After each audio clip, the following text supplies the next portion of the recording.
Following their comments, several scholars give their thoughts on defense spending. The event was hosted by the Council for a Livable World.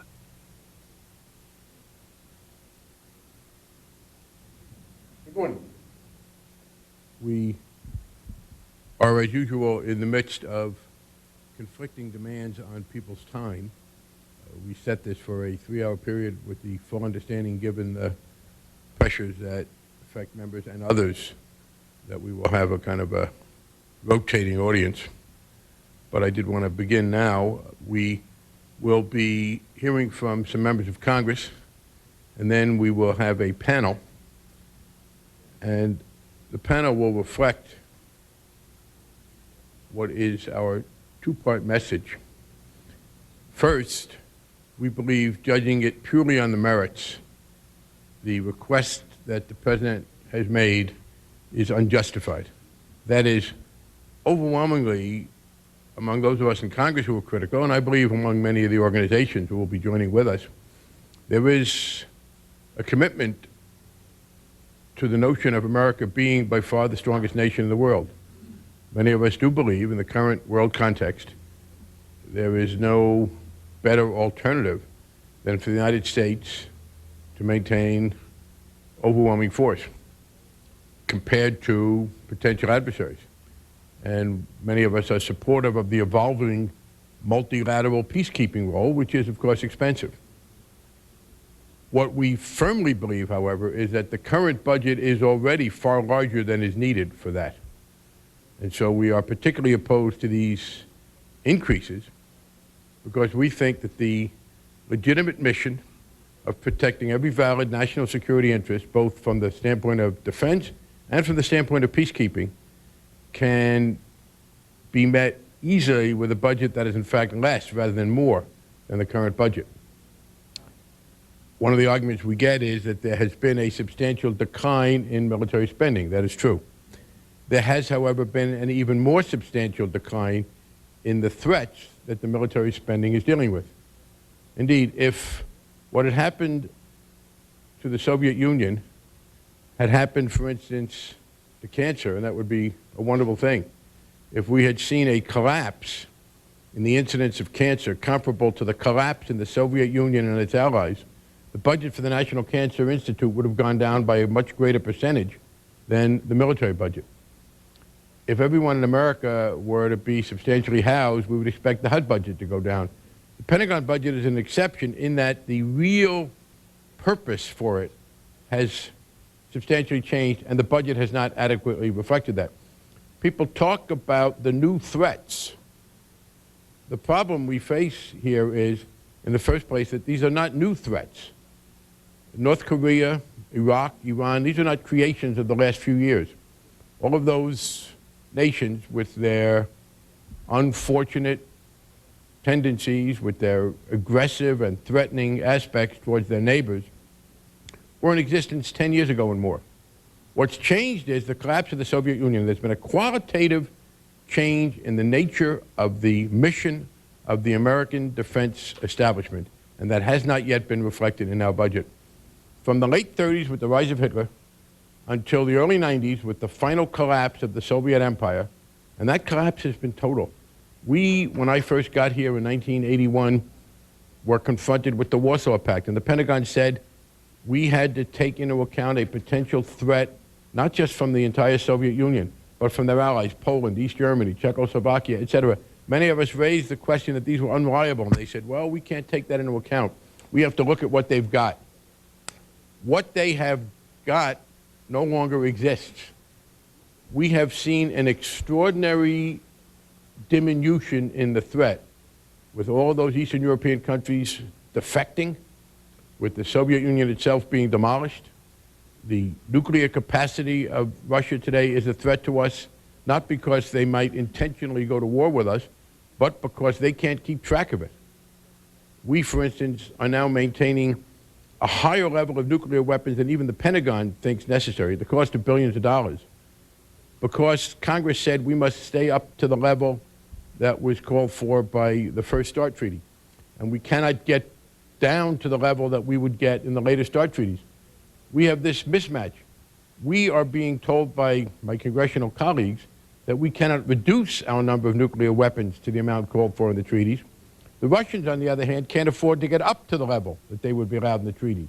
The problem with Russia is that they simply cannot afford to have as many weapons as they are told they can't have any more than. Indeed, the situation is so odd that you can't describe it grammatically.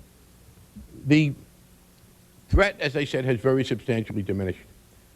We are not talking about anything that threatens the enormous imbalance between the United States and the rest of the world. What we haven't had is a strategic re-examination. We are still being told that we have to fund a defense budget that allows us to win an all-out nuclear war with a non-existent Soviet Union and simultaneously have the forces in being to win two full-scale contemporaneous conventional wars in which America almost alone is fighting other countries. It is true that North Korea is a threat. It is also true that South Korea is larger and better armed and better equipped than North Korea. So our role as an ally of South Korea in a potential conflict with North Korea constrains what we have to do. We are told that Iraq is a serious problem. Years ago, less than 10, the United States went to war with Iraq. The war lasted a few days. No one that I know of argues that Iraq is today a stronger military power than it was back in 1991 before all of what has transpired. So then the final point I would make about excess is this. John McCain, certainly no advocate of lower defense spending. I guess he thinks we should spend more, but he acknowledges, in fact, he took the lead in showing that Congress has every year added billions of unnecessary dollars to the Pentagon. $4 billion was John McCain's last count. That's without base closing. That's with politically inspired decisions by the Congress to foist on the Pentagon weapons it does not need.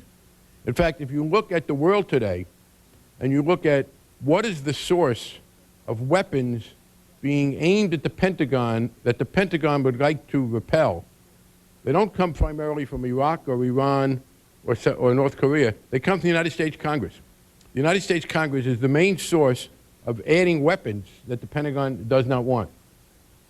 Most of us, I'm not aware of any exceptions who serve in Congress, are in favor of improving the living condition of our troops.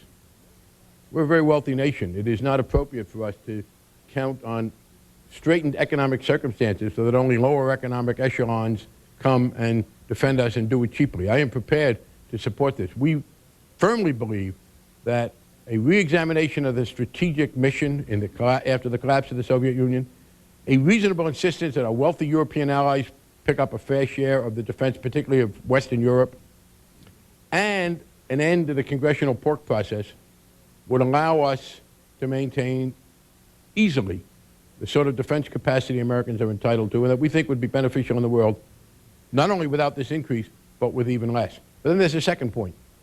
In 1997, over the objection of many of us, Congress adopted the Balanced Budget Act of 1997. The budget was, of course, coming into balance without that act, and it was, I think, socially unfair. But it has one very real impact today. That budget imposes an overall limit on spending, on discretionary spending. Under that budget regime, which we operate under today, and which the Republican majority says they want to stick to, they say, we cannot undo that. They do not want any of the additional revenues that are coming now into the federal government because of tax increases and a strong economy. They don't want any of those being used for spending. That means every dollar we spend additionally on the Pentagon comes out of domestic spending. I represent the town of Fairhaven, Massachusetts. I am now engaged with them in a struggle with the Environmental Protection Administration because EPA has told them that a hazardous waste site in that town, near a school, near Buzzards Bay, threatening water resources, they have been told that they cannot have the hazardous material removed. It must be kept on site in a way that makes everybody nervous. Why? Because the EPA doesn't have enough money to get rid of it. Well, the people in Fairhaven, Massachusetts, and the people that I and my colleague, Mr. McGovern, represent in that part of Massachusetts are far more threatened by hazardous waste leaking into the water supply than they are by an invasion of Western Europe. And a budget which funds billions of dollars so that America protects Western Europe against a non-existent invasion at the cost of an adequate cleanup of that hazardous waste site endangers the security of Americans. We passed legislation of which the President is very proud to help communities hire 100,000 new police officers. Under that legislation, we, the federal government, pay for the first 3 years of those police officers. Unless we adopt some changes, the next 20 years or so of those police officers' careers are picked up by local taxes. And many of the communities will not be able to maintain that extra level of police. Once again, we have low-income people all over this country who live in areas where crime is a problem. And I believe they are better protected by keeping those 100,000 police out there fully funded and hiring the new 50,000 the President talked about than they are, once again, by keeping more nuclear weapons than the Pentagon thinks we need. We have continued problems with health care.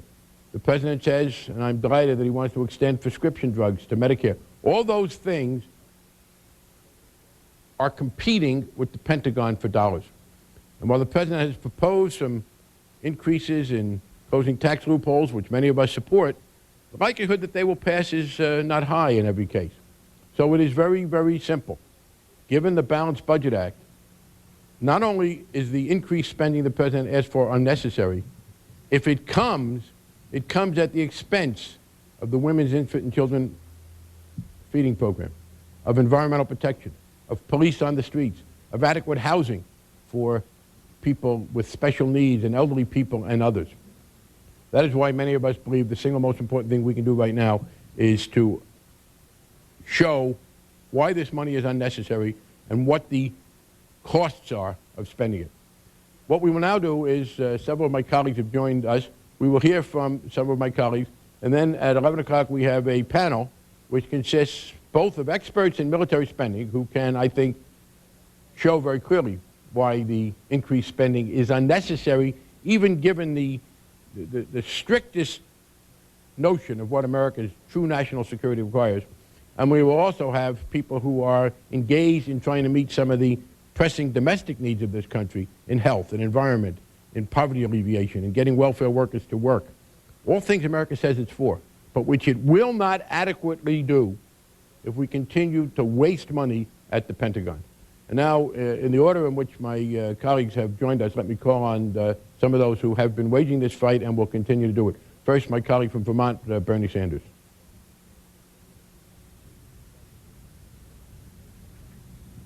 Thank you, Barney, and I want to congratulate you for your continued leadership in this area. I get around the state of Vermont a whole lot, and I talk to many people all over the country. And what people are saying to me is that in this country, the richest country in the history of the world, there is something very wrong that 43 million Americans have no health insurance at all, and millions more are underinsured. And as Barney Frank just indicated, it makes no sense at all to be talking about putting another $110 billion into the military, as the President would like, or even worse, 140 plus into the defense, as the Republicans want, when millions of people have no health insurance, millions of more have inadequate health insurance, and tens of millions are unable to afford the prescription drugs that they desperately need. It makes no sense to me to be spending $100 billion a year defending Europe and Asia against non-existent enemies when in this country we have by far the highest rate of childhood poverty in the industrialized world. When we have over 20% of our kids living in poverty, when senior citizens all over this country cannot afford basic needs like keeping their homes warm or paying for their out-of-pocket health care that they need. The two basic issues are, number one, given the end of the Cold War, given the collapse of the Soviet Union, does any sensible person really believe that we need to spend billions and billions more on the military? Does any sensible person believe that our military posture should be to simultaneously be fighting two wars without any allies to protect us, despite all of the money that NATO spends? And I think the obvious answer is no. There is enormous waste in the military right now. We all know that. We all know that pork is rampant, where various districts get money for the military that is not needed. So the truth of the matter is we can have the strongest defense in the world. We can raise the pay and the benefits that our military does need, but you don't have to spend more money on the defense or the CIA or the intelligence budget to do that. But the most important point that I want to make is that we have got to get our priorities straight. We cannot continue to cut back on Medicare. We cannot continue to have Medicaid paying, in my state, about 1/3 of the normal reimbursements that physicians and hospitals get. We cannot continue to have millions of people spending 50, 60% of their limited incomes on housing at the same time as we cut back on affordable housing. In this great country, what we have got to do is make sure that all of our people have a decent standard of living, not continuing to cut on the needs of working families, senior citizens, veterans, low-income people, and then say to the military, hey, we can give you everything you need and then some more. So I think for those of us who believe in insane priorities in this country, for those of us who believe that every American is entitled to a decent standard of living, we have got to stand up and oppose this outrageous proposal to increase military spending. Thank you very much. Next, we'll hear from my colleague from Massachusetts, Representative Jim McGovern. Well, first of all, I want to commend my colleague Barney Frank and the others here for initiating this conference today and for initiating a discussion in Washington on the military budget, something that is absolutely necessary that we engage in. It's a discussion that should not only happen here in Washington, but it should happen on every college campus in this country, in every chamber of commerce, in every union hall, before every community group, because what we are talking about here is our nation's priorities. Barney is absolutely right, and Bernie is absolutely right when they say that this $110 billion increase in military spending over the next 6 years is unjustifiable. There is no military reason, no military justification for this added expenditure. It does not add to our national security. It does not, redundancy does not add to our national security, and we all know that in the military budget there does exist a great deal of redundancy. Weapon systems that the Pentagon doesn't even want, or weapon systems that have long outlived their usefulness. We need to have a discussion about what our priorities are within our military budget. We need to insist on a tough military, the strongest military, second to none, but that is not that does not occur by adding additional billions of dollars to systems that we don't need. I really do think we've come to a point where we need to redefine what we mean by the national security interests of the United States of America. I mean, it means more, it should mean more than just the number of weapons that we have in our nuclear arsenal. I was with the President of the United States yesterday in Massachusetts. We visited a school that we visited because it had all the best equipment. It was hooked up to the information superhighway. It had great classrooms, great teachers, great equipment. It was an example of what every other school in this country should be like. Yet every other school in this country is not like that. I have schools in my congressional district that were built when Ulysses Grant was President of the United States. And while that may be a tribute to Ulysses Grant and his architect and his builder, the reality is that our kids deserve much better. And it is estimated that to bring our schools up to the level where they are equipped to teach our children the needs and the challenges for the 21st century, it's about a $300 billion investment. We are not going to meet the challenges of education if we invest the way we are right now in wasteful military expenditures. Bernie Sanders mentioned health care. You know, we are all struggling in our districts with these terrible cuts that were invoked in the Balanced Budget Act that have devastated home health care, that have devastated our teaching hospitals. I mean, if we care about health care, and I think that should be added to the definition of national security, then we need to redirect our priorities. Barney Frank mentioned the issue of hazardous waste. I mean, the environmental problems, the environmental catastrophes all over this country that we don't even have the money to begin to deal with. I mean, that's a threat to our national security. Crime, substance abuse and addiction, all those kinds of things that we need to deal with. We are not dealing with because we say we don't have the money, but yet we have the money to invest in the military budget without doing an adequate analysis in terms of eliminating wasteful expenditures. So I want to say that I'm happy to be here. I want to thank my colleagues for being here and thank them for getting this discussion going. And I hope that we will, in fact, before this Congress is out, end up having a significant impact on what actually is approved by this Congress. Thanks. Next, one of those who's been fighting for a long time against the military excesses and for a better sense of priorities, Congressman Pete DeFazio of Oregon. Thanks, Barney, and thanks for your continued leadership on this issue. You know, the President, with his budgetary submission, in my mind, has opened a Pandora's box. He has given credibility to the flat earth, cold warriors in the right of the Republican Party who think that, you know, we need to dump infinitely more and more resources on a Pentagon that is already misspending billions of dollars. The Pentagon has a computer that's still ordering parts for weapons that they've retired. The Pentagon has a computer that's ordering parts in excess of a 100 years war supply, and they simply don't care because they don't have to care because they have so much money. At the same time, they cry about retention problems and problems with the troops, and we still have 16,000 families on food stamps in the military. That is a travesty and a shame. But we don't need to throw $112 billion more at the Pentagon to resolve that problem.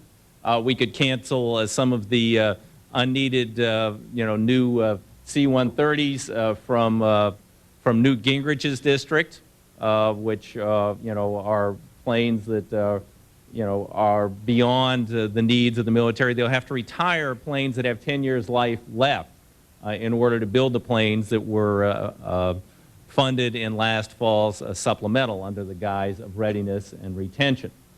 You know, we are locked once again in an arms race, a superpower arms race.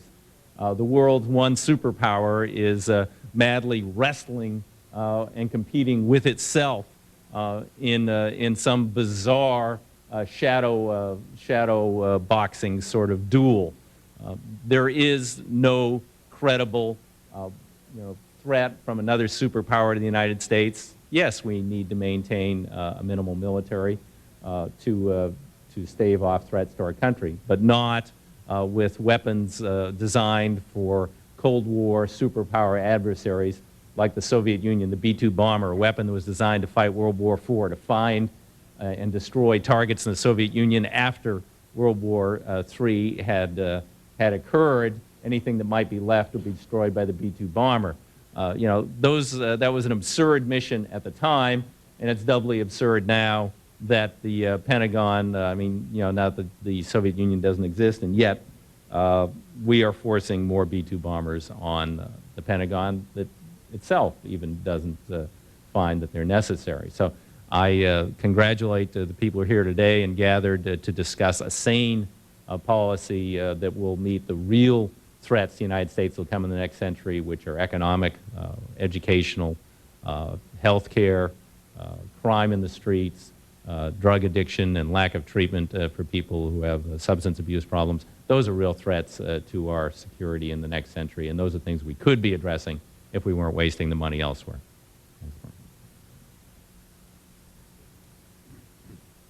Next, another one who has been fighting very hard as a member of Congress for a more adequate response to the very pressing needs we have at home and against the military excesses that steal from those resources, Congressman Major Owens from New York.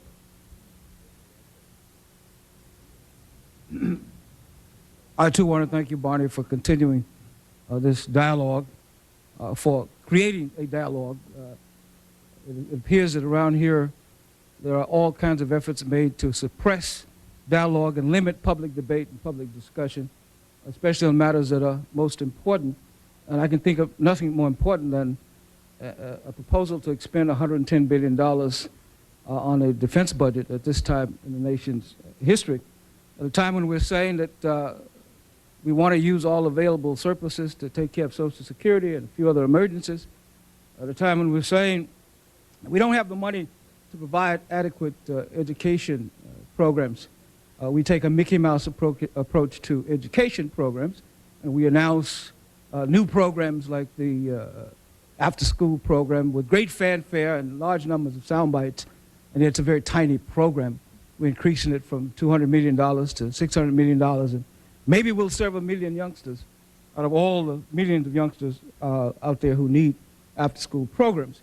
We talk about accountability in the schools and the end of social promotion, a lot of other things that don't really cost very much money, and we're not appropriating money. We talk about helping construction, school construction, and all we have to propose is to pay the interest on the bonds that local and state governments borrow, not to make a direct appropriation. Why not $110 billion for schools, school construction? Why not strike where the federal government can do the most good, and that's the physical infrastructure of schools? Why not define national security, as my colleague has defined it, in much bigger terms? The most important component of national security is an educated population. I'm sure many of you read, as I read, that the latest Navy aircraft carrier, what's the problem with the latest Navy aircraft carrier? Any of you know what they cited? They don't have personnel to staff it. The Navy is short of personnel in general. Why are they short of personnel? It's not because they can't find plenty of people out there who would be happy to join the Navy and the other armed services. The problem is the qualifications and standards are much higher. They want people who can operate computers. They want a high-tech, trained set of soldiers who, in high-tech capacity, that they don't have. Wouldn't it make more sense to civilianize our defense effort, our national security effort, at the same time you're creating a pool of people who can go into the armed services who are cyber technicians and can deal with the cyber civilization that we're going toward? And of course the military always leads. Military created the internet, military created radar, and military created mass communication. You know, American people financed all that, and billion-dollar companies are taking advantage of it now, but it was all financed by the American people. They've always been on the cutting edge. Why not recognize that cutting edge and provide a massive training program in our public schools which will benefit both the military and the civilian economy? If you want to set up some new form of ROTC, maybe that'll be a way to lure military dollars into the classroom and get a bigger benefit from them. I'm not against national security and spending money on national security. None of us are. We just don't want to see more of the boondoggle, more of the waste. Democrats cringe in our caucuses whenever you talk about spending a lot of money. They don't want to be labeled as big spenders. There's a lot of hypocrisy around that because they are ready to endorse $110 billion over a 6-year period for defense, and yet they don't want to be labeled as big spenders. The American people are far ahead of our Democratic caucus and politicians in general in Washington. You know, we had a highway bill. I call it a highway bill. It's a transportation bill. You know, the small portion that was for mass transit. Most of it was for highways. $218 billion over a 6-year period. Very few Democrats or Republicans were criticized in the last election for being big spenders because they voted for that bill. And 99% of us voted for it. We voted for a big spending bill for highways, and the American people, being way ahead of us, decided we need it. You know, if we need it, then let's pay for it. If we need to improve the infrastructure for schools across the country, and the General Accounting Office says we need about $110 billion, why don't we put the $110 billion into building schools, modernizing schools, upgrading the technology, education technology in schools, and have that be a benefit to our military. Also, I'm all for increasing the salaries of military, for having better career programs and retaining people. There are a number of things that we can do which will cost far less than $110 billion. There's another danger of this open-ended funding for the military. That is that our foreign policy, our peacekeeping policies around the world are going to be skewed by the fact that the military is the one place that can spend money. I think we should get the military out of Bosnia. I was all in favor of going into Bosnia, Yugoslavia, that whole area. Now, Kosovo, you know, I'm all in favor of the United States having a presence there, taking the leadership, as I was in favor of the United States liberating Haiti by going in. But whereas in Haiti we said we're not going to spend money on nation building, We wouldn't even help build courts and jails. We are now embarked on nation building in Bosnia with an open end. We've already spent $8 billion, and they are ready to let us stay there for a long time. They'll create more trouble of a nature that requires the military in order to hold our military forces there, because an occupying army spends money. It helps the economy. It's the wrong approach. It's the worst way to spend American taxpayers' money for peace. You know, civilian people, diplomatic corps, other kinds of foreign aid would be far more useful and effective and less expensive. So this open-ended funding, where we're headed with the military, where they also admit that they can't account for a lot of money. We know the story of the CIA losing $2 billion by rumor. They said they lost $2 billion and couldn't find it. Later on, it turned out they lost $4 billion and couldn't find it in their accounting scheme. And now, the Pentagon has the same problem. Nothing is more wasteful than to pour money into defense at this point. And I hope that we will raise the level of the visibility of the dialogue so the American people will look and see this is the worst way to spend our dollars. Thank you. Thank you, Major. In the interest of intellectual honesty, and Major mentioned aircraft carriers, I did want to note that we are concerned, we are told, about other enemies. And I did note that China, the People's Republic of China, who people talk about, did acquire an aircraft carrier for the first time, so that maybe there is this threat. The People's Republic of China has bought an aircraft carrier, and it is serving as an amusement park in China. They have anchored it off their coast. And so this is the first aircraft carrier in the history of China, and it is an amusement park. Less amusing, of course, is the $100 billion we're going to waste unnecessarily. And we've now been joined by one of those who best understands. Major Owens talked about how to deal with the international threats. And the paradox is that we are, I think, providing too few resources to deal with the terrible problems of poverty and disease in various parts of the world. The debt burden is crushing for many countries we want to help. We could do something with debt relief. And one of those who has worked hardest in this, Congresswoman Nancy Pelosi, chairs or is the senior Democrat on the Appropriations Subcommittee that deals with international operations. And she's had a very real sense of the problems we face with the mismatch in our resources. So I'm delighted to call on our colleague Nancy Pelosi. Thank you, Barney. Thanks for your leadership in bringing us together this morning. What we do in this Congress is spend a great deal of time on the budget, whether it is in the authorizing committees establishing priorities, discussing policy, or in the Budget Committee establishing the blueprint, or in the Appropriations Committee where, as Barney mentioned, I serve making the final decisions, spending decisions. And that budget, I believe, should be a statement of our national values. And in it, we should regard the strength of our country as the health, the education, and well-being of our people, as well as our military might. So it is in that spirit that I, again, thank you and applaud you, Barney, for bringing us together here this morning, because this is not about being anti-military. I believe that we have to have a proper defense for our country, and I certainly believe that we must support the quality of life and the readiness issues for American troops. But that isn't what this money, this additional $110 billion is necessary for. It's about new and additional military systems. If the money that we had now were applied appropriately to readiness and to quality of life issues for our troops, we wouldn't really need the additional funds. But again, about that statement of our national values. Is it a statement of your values to spend $110 billion over the next 5 or 6 years for the military, while we are committing $6 billion over that same time frame for helping people who are caring for a person with disabilities in the home? Is it a statement of your national values to spend that $110 billion on the military, while so many children in America, maybe 10 million, do not have access to quality health care? It is a statement of your values to do that while we do not provide adequate accommodations for children for the schools in which they are to learn, and we tell them it's very important for them to learn. The list goes on and on about the number of people without health care in America rising to 43 million now, even more than when this debate started, when the Clinton administration came in. I salute the President's efforts for quality health care. We did not succeed, but that doesn't mean that we should be spending $110 billion on the military.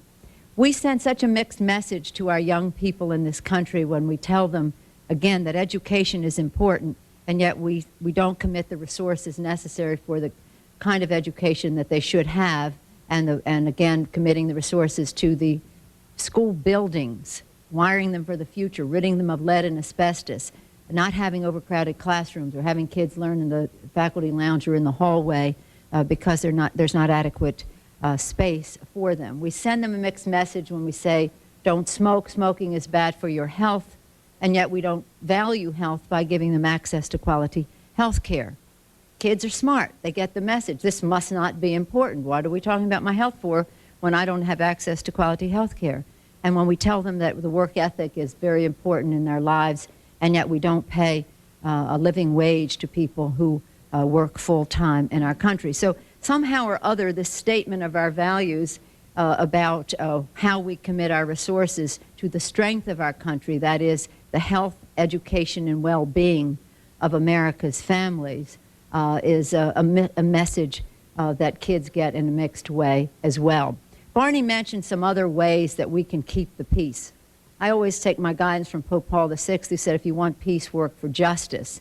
And there's a great deal more work we could be doing throughout the world to promote democratic freedoms. Everybody who ever lived in our era, Barney and I were born a day apart, and he likes to add, I was born first, so that everybody knows I'm older than Barney. Gosh. And now I told them I blabbed. Anyway, they might have known otherwise, I'm afraid. In any event, the President Kennedy, everybody knows what his speech was. Ask not what your country can do for you, but what you can do. He's prefaced it by saying, I say to the citizens of the people of America. His next sentence is one that I have in my office all the time as a constant reminder. He says, to the citizens of the world, ask not what America can do for you, but what we can do working together for the freedom of mankind. And that is what we're supposed to be doing. Preventive diplomacy is supposed to be preventive. We should be working for justice in these countries.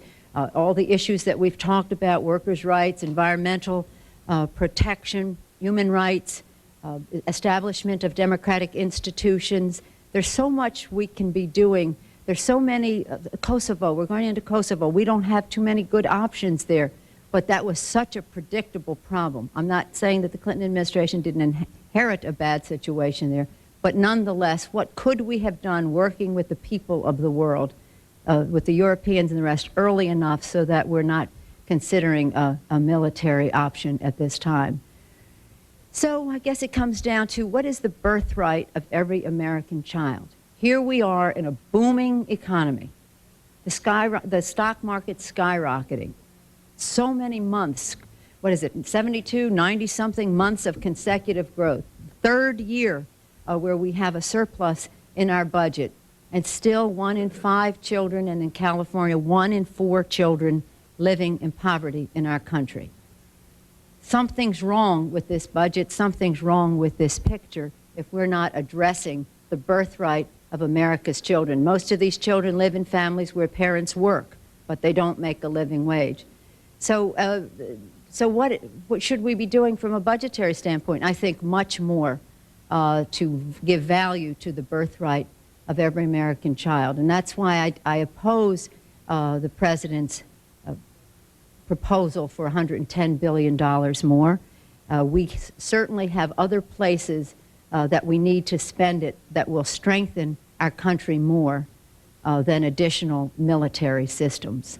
And I will work with Barney under his leadership and with the Progressive Caucus and our other colleagues that who have spoken here today to fight in the subcommittee, in the full committee, on the floor, in the Congress, and in the country to hopefully have our budget be a true statement of values of the American people and certainly of the people in this room. Thank you once again, Barney. Thank you, Nancy. And I have a couple more colleagues who are going to join us. But let me just say first, in some ways, I regret the fact that we have to put this on here. This is the sort of debate that should be taking place on the floor of the House and on the floor of the Senate and isn't. I have checked the rules, and there is nothing that says we can't talk about relevant things. It's not mandatory, but it is permissible. And it would seem to me that this sort of debate ought to be happening. We have not, since the end of the Cold War, had a serious debate in either House of Congress on what the response of America ought to be to this drastically changed situation. We have not looked at the kind of economic threats that many Americans now face, which have become, if you look at the average American, or even the superior or below average American, because they count too, if you look at what's affected their lives recently, military security issues have been fairly low on the list. Economic issues have been a problem. Problems in Asia, problems in Brazil, problems with steel being sent here in excessive amounts. Those are the things that have a real impact. And what we are doing is diverting both attention and resources into solving the problems of 10 and 15 years ago. So one of the things we are going to do as a group, and I'm delighted to note, I hope people are keeping count, but we will have had 10 or a dozen members of the House today here on a day when there are a lot of conflicting things, committee organizing. That's a fairly significant outpouring. Part of the problem is the structure of the Congress. The Armed Services Committee consists of a lot of very intelligent people, but they are self-selected on the whole to be overwhelmingly people who are supportive of the military, who represent areas where the military is an important part of the local economy. What we need to do is to prevail on the leaderships, Democratic and Republican, in both branches, to structure debates in the House and in the Senate so some of these fundamental questions get debated. Because it is the case, if you accept every strategic assumption that has been made, if you look at the world as essentially unchanged, then the case for increased spending gets stronger. Our argument is not that you don't need to spend if you plan to do everything they say they have to be able to do, although we think you can save a lot even there, but we also think there are fundamental issues about what it is we are saying that we have to do. There is a great exaggeration of the threat, and if you exaggerate the threat and overinflate the mission, then you have argued for more money. And again, we also want people to understand, look at what Bill Clinton said, and many of us felt that the initiatives he proposed were only a beginning in many areas, not nearly enough. But even the initiatives Bill Clinton proposed in the State of the Union will go nowhere if you have these military spending increases, because the alternative revenue sources the President proposed are unlikely to pass. Many of us will vote for them. But if the military is allowed to increase, and I heard the other day Secretary Cohn's testimony in which he noted to the Armed Services Committee that the budget firewalls are down.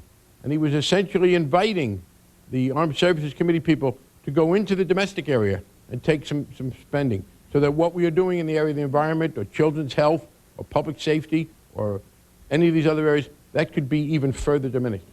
And now I'm going to call on the final two of my colleagues, and then at 11 o'clock our panelists have arrived. We'll go into the panel. The next speaker is someone who has been fighting as long and as hard and as creatively for a more rational allocation of American resources as anybody in Washington, the senior Democrat on the Judiciary Committee. And I stress that because we've had the senior Democrat on the Foreign Operations Appropriation Subcommittee. We've had senior members as well as junior members elsewhere. This is a group that has pretty wide representation in the Democratic caucus. And what we are hoping is that we will begin with this effort today, the kind of national debate that we need to have about our changed national security requirements. And now I'm delighted to call on John Conyers. Thanks so much, Mr. Frank. Ladies and gentlemen, I have my same notes about the military budget increase and the abuse to the projected budget surplus that will occur. But today I am struck by a hope to elicit from Mr. Borsaj and Mr. Greider in particular something about the psychology of this subject matter that makes it so awful easy to support irrational, nonsensical military buildups with literally no rational justification whatsoever, and makes it so awful hard for us to have to come together ourselves to figure ways to persuade even our friends to recognize that we're not going to move forward in the way that we're advertising unless we make some very serious adjustments that are more easily made in this part of the budget, the military budget, than anywhere else. So what I'm trying to look at is how we change the psychology of this debate, particularly with reference to citizens. Our unions and labor people in a affected military construction area will tell you, well, there are jobs. And sure, there are jobs. And one of the things that I don't think has ever been seriously addressed on a sustained basis is the whole question of how we deal with job conversion as we reduce the military to an intelligent size.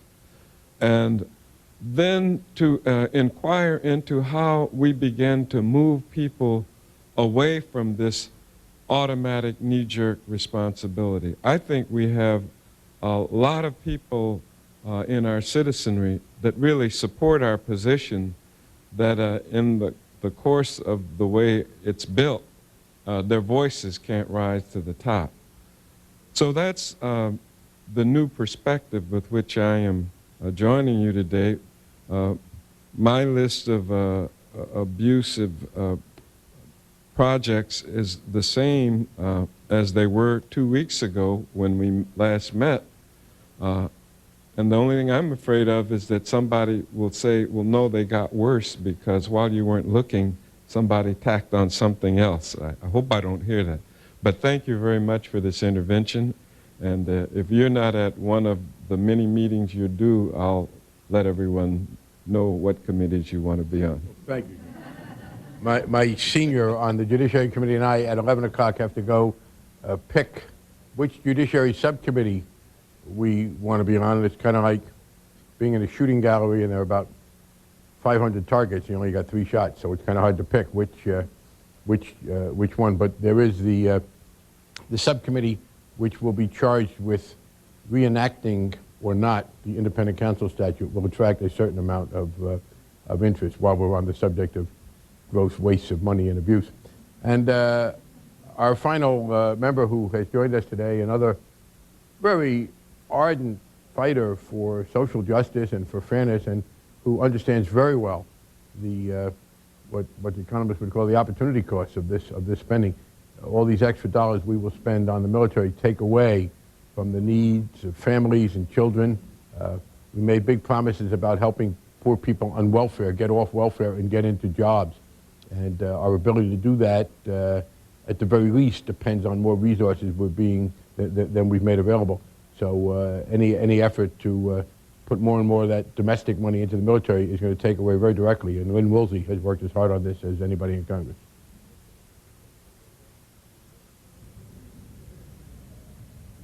Well, first of all, I want to thank my colleague Barney Frank for holding this intervention today, and thank you for being on the Judiciary Committee. And I certainly would thank the ranking member of the Judiciary Committee.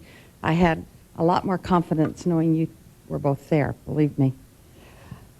The President's budget was music to the ears of those of us that want to see more spending on education and Social Security and want both those issues to be a top priority. But it really struck a sour note with many of us by adding $12.6 billion in new defense spending. The question is, do we really need to spend $280 billion on defense, which is 4 times larger than that of Russia and the second largest spender? And I think you know the answer is no. Of course we should spend every penny we need to have a sound defense, but not 1 penny more. I support improving troop readiness, giving servicemen and servicewomen good pay and benefits and pensions, and I support the benefits that we have promised our veterans. But we can find money for this by cutting Pentagon bloat. We are planning to spend $35 billion on over 300 F-22 fighter jets, even though No other country can match our existing fighters. In fact, the money we spend on each F-22 could fund Pell Grants for over 100,000 students. One F-22, 100,000 students, Pell Grants. At a time when our declining force structure is stretched virtually to the breaking point, when our most skilled personnel are leaving the service in droves, it is disheartening to witness the scale of unnecessary and wasteful spending in the defense budget. We should be investing in only those programs that will prepare us to confront the international challenges we actually face, like the Nunn-Lugar program that keeps nuclear materials out of the hands of terrorists. That's what we should be spending our money on. Instead, we continue to spend money on outdated weapon systems that are designed to protect us from weapons that don't even exist. Take, for example, the $6.6 billion the Pentagon is planning to spend to build a national missile defense. The U.S. has already spent over $100 million on missile defense with little to show. We all remember Star Wars. Yet here we are, again, looking to throw good money after bad. Even the Pentagon admits that there is no significant long-range missile threat to the United States at this time. Let's face it, despite talk about declining military spending and suggestions that military has taken its fair share of spending cuts, military spending still consumes much too much of our federal government budget. We need to add back. We need to add back some sanity, and we need to put that sanity into our defense budget. And for heaven's sakes, let's invest in our children, our families, and our environment. These are the investments that we need. Our children is actually the greatest investment we could make because they make our country secure. Thank you. Actually, we have one last member, and it is a sign of the exquisite planning of this event that we have our last member of Congress, and our panel is going to start at 11 o'clock, and that's just typical of the clockwork efficiency with which everything happens around here. We're actually just trying to set a good example for the United States Senate, hard as that might be.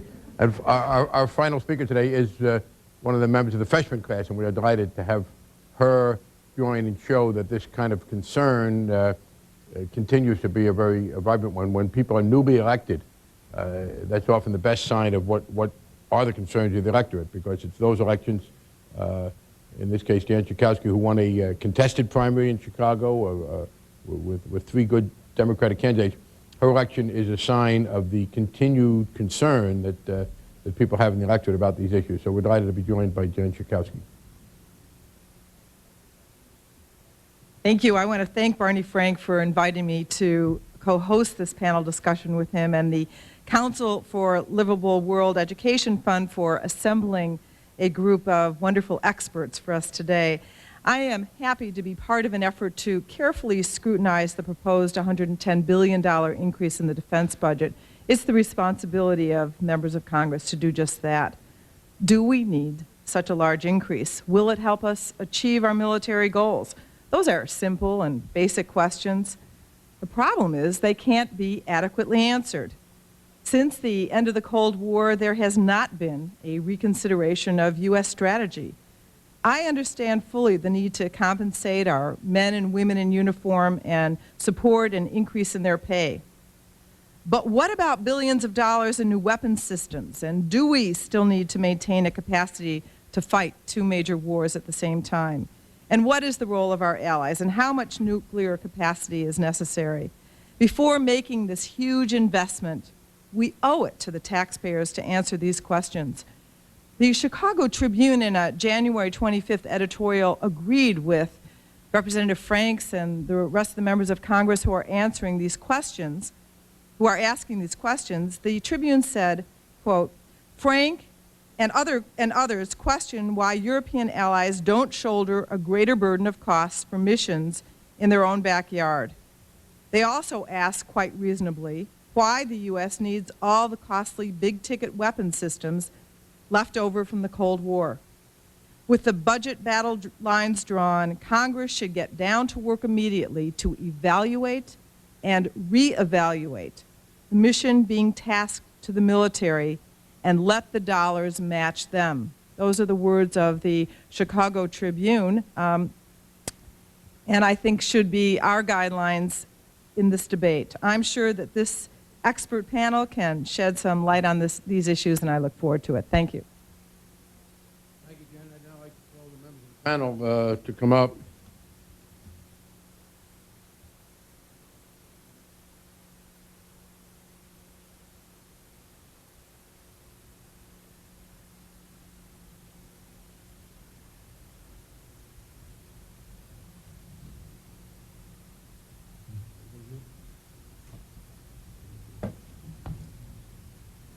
We have one panelist going to join us. Let me introduce and run, and I've asked John Isaacs, who has very ably done so much of the work on this intellectually and organizationally in documenting the need to keep the military budget at a more reasonable level. To sit in the Judiciary Committee, Democrats will be organizing. That's probably a good sign, by the way, that the Republican members of the Judiciary Committee went off to the Senate several weeks ago, and we have not seen them since. But the fact that they have now signaled us that we should start organizing, that may be the bird that you see on the ark, that land may be in sight. So we are going to go and pick our subcommittees.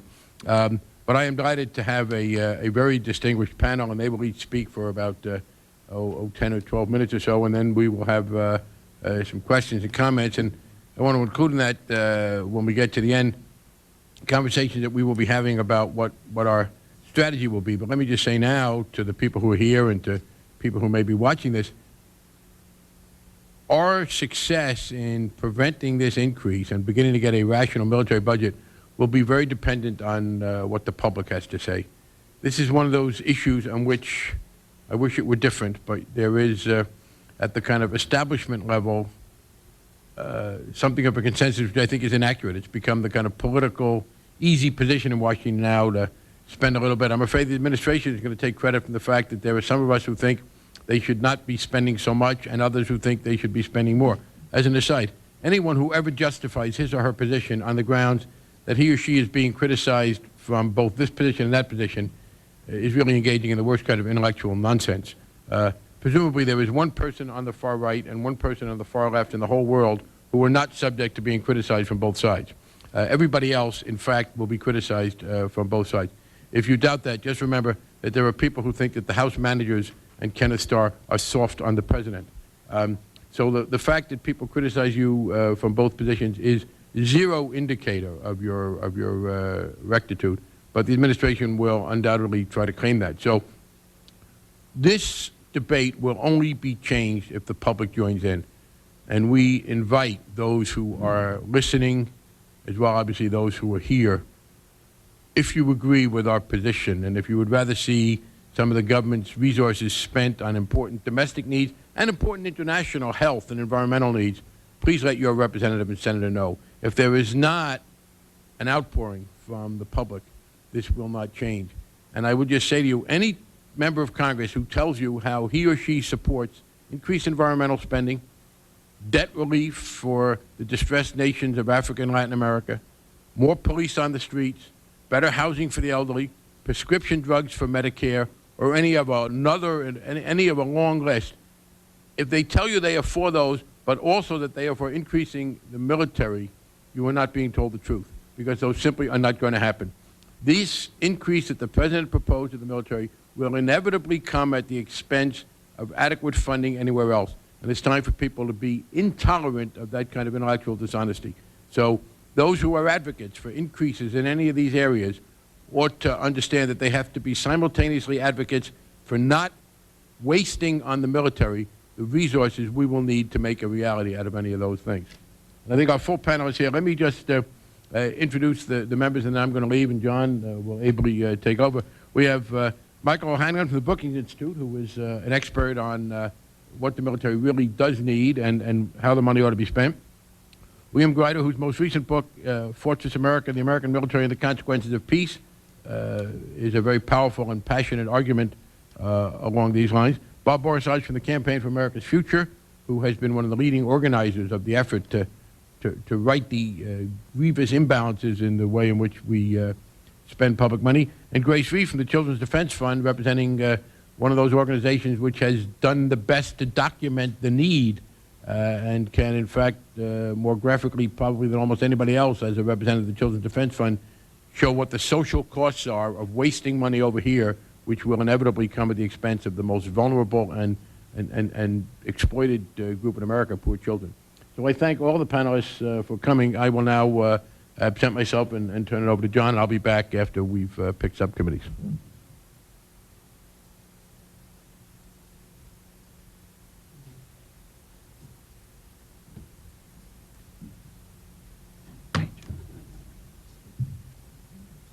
Thank you, Congressman Frank, and it's an honor to appear here today on an extremely important issue that has not been getting enough detailed scrutiny, in my judgment, as well. I have a somewhat more nuanced disagreement with the administration's proposal than some of today's earlier speakers, but I fully agree that the $110 billion proposal for an increase is excessive and more than our military requirements call for.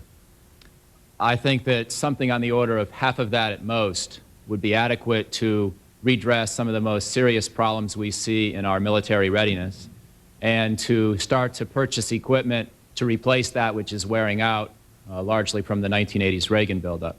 But a big debate that has to happen, I believe, and which is only beginning at this point, is whether we have to replace today's weaponry with even better and more capable systems more or less across the board, or whether we can be a little bit more discriminate in the way we choose to re-equip the force.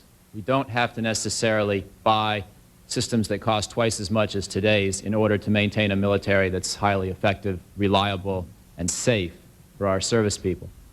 So I would like to, in a few minutes' time, really make three main points.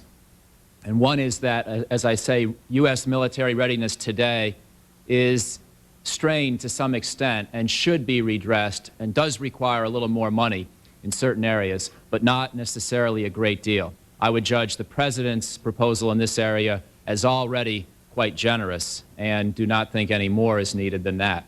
The readiness piece, by the way, of his $110 billion proposal is roughly 2/3 to 3/4 of that total amount. I would support most of that money, although not all of it. Secondly, as I say, even though we do need to re-equip the force, in my judgment, most of the additional 30 or 40 billion that the President proposed out of that 110 billion, and most of the additional money Republicans and the Joint Chiefs are talking about, would be for a weapons modernization agenda that was put forth in the 1997 Pentagon Strategic Review, known as the Quadrennial Defense Review, and that I think is excessive, that has a much more ambitious approach towards replacing today's weaponry with tomorrow's more advanced weaponry than we really need. We don't have to choose between standing still technologically and going for everything. There are a lot of intermediate positions where we can modernize relatively economically, also make sure the force stays reliable and safe. And I think the Congress is doing a great service to start to have this debate to the extent that Congressman Frank and his colleagues here today can do so. And finally, even though I do support some form of a two-war strategy, I think today's is excessively pessimistic. And the fundamental point I will make, there are a lot of ways one could take on this current two-war strategy. But the main point I will make today, and which is not frequently articulated, is that South Korea has a much better military than we commonly give it credit for. And this is our major ally, deployed in an extremely robust defensive posture north of its capital, Seoul. It's not to say that a war in Korea, if God forbid it should ever happen again, would be easily completed. It would be a very bloody conflict, and U.S. forces would be needed in large numbers, in my view. But the time urgency of responding would not be nearly as great as the Pentagon assumes. The model of war the Pentagon has for a conflict in Korea in the future is really quite similar to their model of war for what happened in Desert Storm, where we know the Kuwaitis were in no position to begin to resist an Iraqi invasion. And somehow that same model of warfare is now being retained and applied not only to the Persian Gulf, where Iraq's forces are much weaker than they were 10 years ago, but also to Korea, where the long-term shift in military capability has been very strongly in favor of South Korea.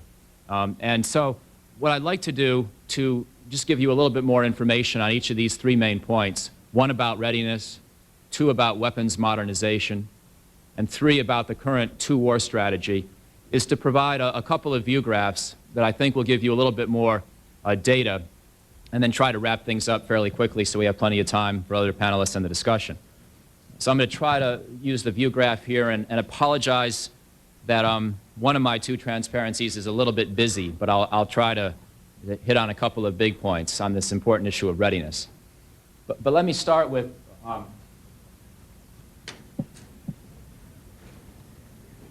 the issue of weapons modernization. And you see here a graph of defense spending over time based largely on Congressional Budget Office studies. The dotted lines are projections for the future given the current Pentagon weapons modernization plan. And here we are today. So you can see the problem here, and you can see this debate we've had in the last few weeks with a $110 billion increase here and a $150 billion proposal there did not come entirely out of the blue. The Pentagon's 1997 strategic assessment retained a wish list of weapons that was inevitably going to drive longer-term real defense spending upward if we retain that system, or that particular approach. Now, lower estimate and higher estimate, you can see that for all of those of us who spent a lot of time trying to make defense budgeting a profession, we're not very good at being accurate. This is not meant to account for uncertainties in the world or uncertainties in military operations. This is just that we don't know how to predict the long-term costs of weapons that are currently on the drawing board very well, because the cost of technology and other things is so inherently unpredictable, and because the Pentagon is a huge organization with books that its own people, many of them very capable, don't really fully understand or have a grasp of. But nevertheless, the trends here should worry us. And the midpoint here, the midpoint estimate constitutes roughly a $20 to $30 billion annual increase in defense spending. You multiply that by 6, and you can see where the president came up with his $110 billion. You multiply 20 to 30 billion by 6, take the upper bound, and you can see where the Joint Chiefs came up with their 150 billion or more. And this is the kind of pressure we're going to see continuing in the defense budget unless we fundamentally reassess current plans that people have been criticizing earlier today, I think very appropriately, for systems such as 339 F-22 fighters and so forth. I would support some targeted modernization in these major weapons platforms, but the good news today is we are doing so much with electronics, computers, communications, and advanced munitions that we can actually modernize our capability relatively ambitiously with these kinds of electronic guts, or these things that the big platforms carry. We don't necessarily have to modernize all the platforms themselves. And the good news about electronics and munitions and computers and radios is that they're relatively cheap in the scheme of things. So even if we may need to spend a little bit more in the sense that a lot of equipment from the 1980s is starting to wear out, we don't necessarily have to buy the F-22s and advanced submarines and joint strike fighters in the kinds of numbers now being proposed. We can buy smaller numbers of the advanced systems, keep buying things like F-16s to make sure the force stays relatively young and reliable, and put better weapons on the F-16s.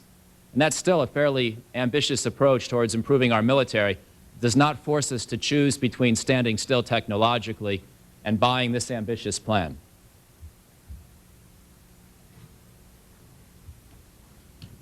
The second issue I'd like to turn to briefly here in some more detail is the one where I apologize for the busyness of my chart, but it's about military readiness, this term that gets thrown about a great deal today in the political debate.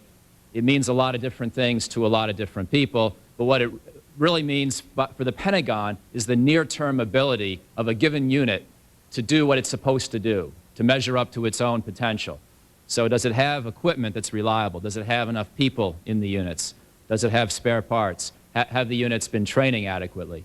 These are the kinds of things that readiness is meant to capture, as opposed to long-term modernization. So it's distinct from purchasing new weapons. It should be thought of as a more short-term effect. And here the basic message is that today's military remains extremely good. The readiness of today's military, if I were grading it, I would say it's an A- or a B+. Now, the bad news is that it was an A 5 years ago, and the trends are mostly downward. And we are seeing some problems in the force. But for the most part, it remains about as good on a unit-by-unit basis as Ronald Reagan's military of the 1980s. Not quite as good as the early 1990s military of Desert Storm and immediately thereafter. And I think that should cause us some concern, but it's still in very good shape today. What that means is we don't need to elevate the readiness issue to a major national crisis. We should view this as the kind of thing that Congress, when it's working well, as it often does, handles very well. Year-to-year adjustments in budget accounts, kind of a cost-benefit analysis of various kinds of accounts at the margin, does not need to be elevated to a major national crisis. And let me just give you some snapshots of the data, because we get snapshots of anecdotes from those who are trying to demagogue the issue, and I think they sometimes overstate greatly their position. But again, there are going to be a number of... And I won't expect that all of you can necessarily see this in the back, so let me just highlight a couple of issues. One is the quality of equipment. Second is how hard we're training today. And the third is the kind of people we have in the force and the ability of the military to retain good people. Under equipment, what I've shown on the top line is that if you look at Air Force aircraft, for example, in the late 1980s, typically 80% of all aircraft were ready to fly and perform their missions at any given moment. In the early 1990s, that number reached a peak of about 85%, averaged across fighters, bombers, transport planes, etc. Today it has dropped, and it's a little bit below the 1980s level, in fact. But it's still quite good, because the 1980s level was during the greatest peacetime military buildup in this nation's history, and overall trends in that time and levels of performance in that time period were quite good. So we have dipped a little bit below 1980s levels in this one particular area. But we're still quite good. In the area of training, let me give you some good news and some medium good news. The good news is units that are deployed in Korea, Europe, those that would be in any expeditionary force, are training as hard as they ever have. Some of the units in the States are training not quite as hard, however, and I would prefer that that be changed. Today's military is relatively small, and we would like to get the maximum benefit of any of these units. However, we don't have enough ability to transport all these units simultaneously anyhow. So if one of them needs a couple months to get ready for conflict, it's not necessarily a major problem. Some units are going to have to wait a month or two or three to deploy, even if we have 2 simultaneous regional conflicts, as unlikely as that may be, because we don't have enough planes and ships to transport them all anyway. So if a few of them are training a little bit less hard today than they used to, that's actually no big problem, as long as that drop-off does not go too far. The other line I'd like to call your attention to on this training, and I apologize that it's a little bit of a macabre indicator, but it's how many of the brave servicemen and servicewomen in the U.S. Armed Forces today are losing their lives in routine deployments and training. The good news here, extremely good news here, is that safety is at an all-time best level, all-time high in the U.S. military, and death rates are at an all-time low. What this says to me is that today's people are extremely professional, training very competently, and still using good equipment.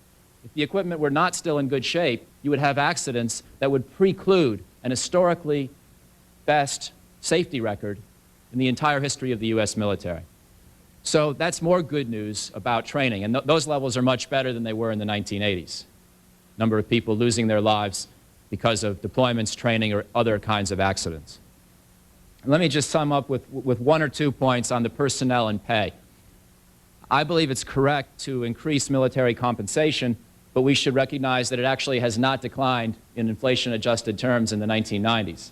Stayed more or less at the same level when you factor everything in, including retirement, accrual, housing allowance, and basic pay. Because of how much we're asking out of the military, and because the economy is growing, I believe some slight increase is appropriate. But we don't necessarily have to view this, again, as a major national crisis. And I don't think we have to get into a political bidding war about how much more we have to add. We can think in a little bit more dispassionate terms about just how much money is needed in this area. It's not as much as some people say. Finally, I'm just going to ask you to look at one more indicator here, which is the number of recruits with high school diplomas, still higher than the 1980s level. Even though we're having some problems in recruiting and it is harder work, and the Navy fell short last year of its goals, the overall level of recruits is extremely good today in the U.S. military. And I guess I will ask you to look at yet one more line. The average experience level in the Armed Force is also at an all-time high. We have a professional force that has a lot of people who are a little concerned about how hard they're being used overseas. That's true. But nevertheless, because we've had a good military throughout this decade, the overall level of experience in today's force is excellent. And you see that, again, in the good safety records and the great performance of the troops around the world. So we don't need to demagogue the issue of readiness. It's actually in good shape. It does require some improvements. That's why I would support roughly half the President's $110 billion, but I think that's adequate. I think I'll reserve any further discussion of Korea for the Q&A in the interest of moving along here, but I'd be happy to weigh in on why I think the current two-war strategy is also excessive, even if, in my opinion, some kind of two simultaneous war capability is prudent. Thanks a lot, Sean.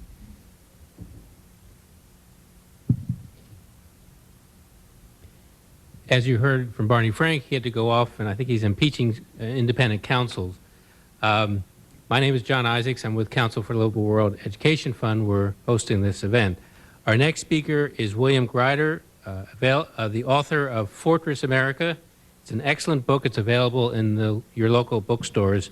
And he, too, will be talking about military spending and, as the book says, and the consequence of peace. Bill Greider. Thanks, Jim. The argument of my book is more or less confirmed by these events of the President suddenly, in this period of general peace, announcing that we have to spend ultimately another $100 billion on the military institution. Americans are not focused on that yet, but I trust they will be in the next year or so, because it's a result of a deep collision within the military-industrial complex. And my book is not about budget numbers, but it's about real people sort of face-to-face with that crisis. Oversimply stated, it is that we never demobilized after the end of the Cold War. And I don't mean becoming a pacifist nation, but really rationally reconfiguring our services and their requirements for a world that does not have the specter of World War III always present in our political debates. It's true the forces were downsized significantly, the three services, but there was no serious attempt to change their design or really even to rethink their purpose. And the two-war strategy was a convenient cover, frankly, to keep everything in place until someday people had the nerve to think more deeply about it. Industry, as you must have read, went through a furious period of consolidation, mergers, acquisitions. More than something like 1.5 million workers, from shop floor machinists to engineer, design teams, marketing, lost their jobs. And the country went on with three big, I would say, mastodon defense companies, Lockheed Martin, Boeing, Raytheon, with pretty much the same industrial base. It's true some factories were consolidated, but on the whole, we still haven't faced the serious problem of what do we do with this huge industrial base that started in World War II and that went through ups and downs during the Cold War years, but is still out there. And it intended to get well, it does intend to get well, on the basis of a series of Cold War weapons systems, the planning for which really started in the early to mid-1980s. And once that process is started, it's very hard to say no. And so with very few exceptions, none of those new advanced weapons systems that were in the pipeline before 1992, say, are going to be stopped. All this leads to a profound collision within the military institution. You can't have all of that on a defense budget that shrunk somewhat to $260 billion a year.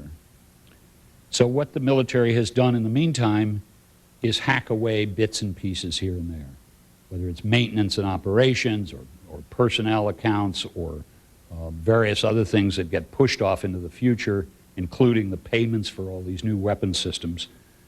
And the effect is, I describe as of somebody with a disease that is literally devouring its own body.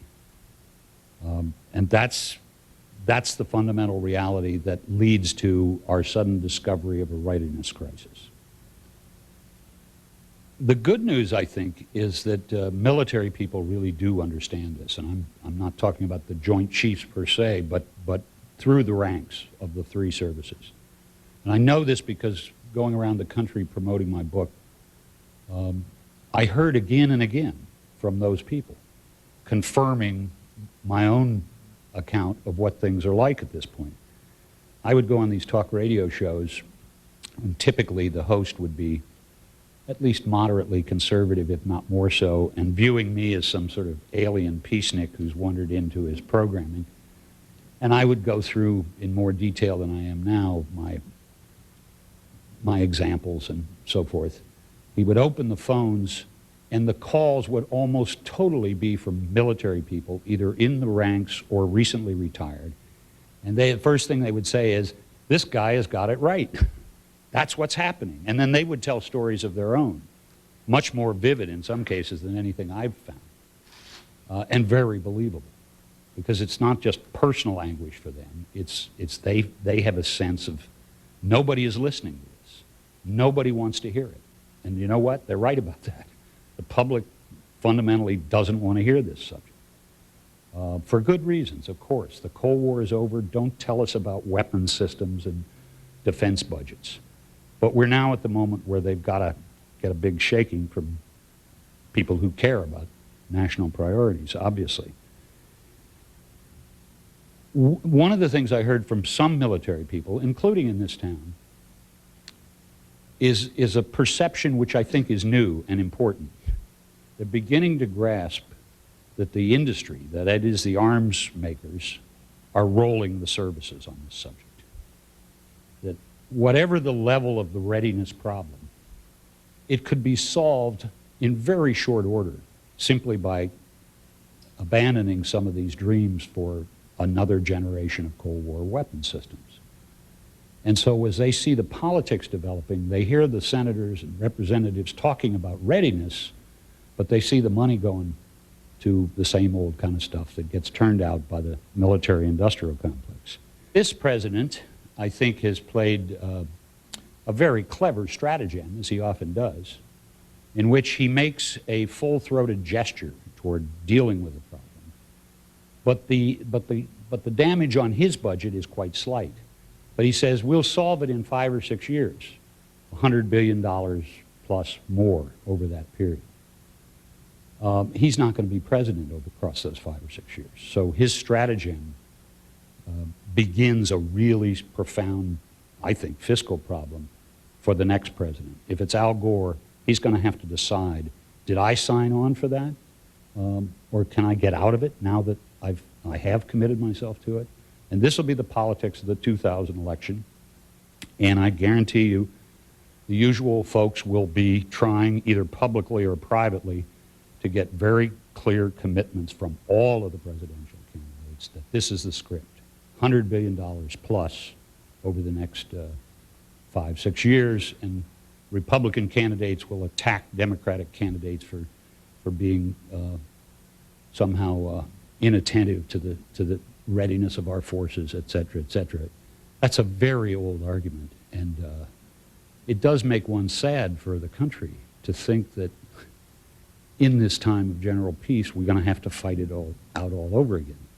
But that's where we are. The problem with Clinton's budget, frankly, is, as I told John, in for $1, you're in for $100 billion. And I think that's politically, that's the situation.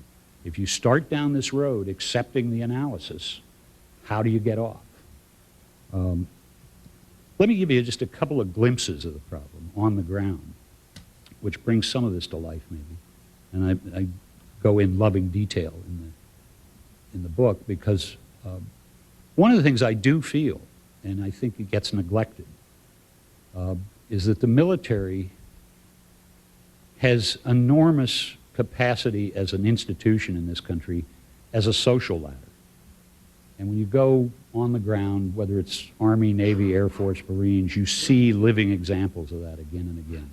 The military knows how to train people to do highly complex work, and there's not much room for error. If you get it wrong when you're fixing the engine for a jet bomber, somebody can die. And I think this probably would always happen to me in any period, but particularly now, there's a poignancy about their condition, because you see these kids doing extremely complex work and doing it very well. And you realize that in some ways that they are the confirmation of a lot that's been done over the last 20 or 30 years, but they're also in the dilemma at a quite personal level. I was at Nellis Air Force Base, and to see their red flag exercises where they do mock battles, which are an amazing thing to watch and describe. But I found myself pulled by the personal stories of the stress all those people do feel. And they tell many stories about how they're and it's partly they've lost that central organizing purpose in why they went into the military. The Cold War, whatever one thought of it, was a mobilizing issue for this entire country. Again, whatever side you were on in the particulars. And it's gone now. And it's gone for people in uniform. So they're bouncing back and forth to Turkey, to Iraq, to the Gulf, or the Balkans, whatever, in a kind of helter-skelter way that changes their lives. They'll do their duty, of course, but there's not much appreciation for that, I think, in just the human scale. There's a flyer they gave me at Nellis that said it was a warning about how to prevent suicide among your friends and colleagues, and it went through the usual ideas about how to deal with it, and said in passing that suicide is now the second highest cause of death in the Air Force. It's not out of control, but it's just a symptom of what I'm trying to describe, that suicide is now the second highest cause of death in the Air Force. It's not out of control, but it's just a symptom that people in uniform are feeling in different ways. I was at Fort Hood, and I would urge you, if you're ever in Killeen, Texas, drop in and ask them to show you give you the tour. The motor pool at Fort Hood, that's the home of Army armor units. And I think it's the biggest military installation in North America.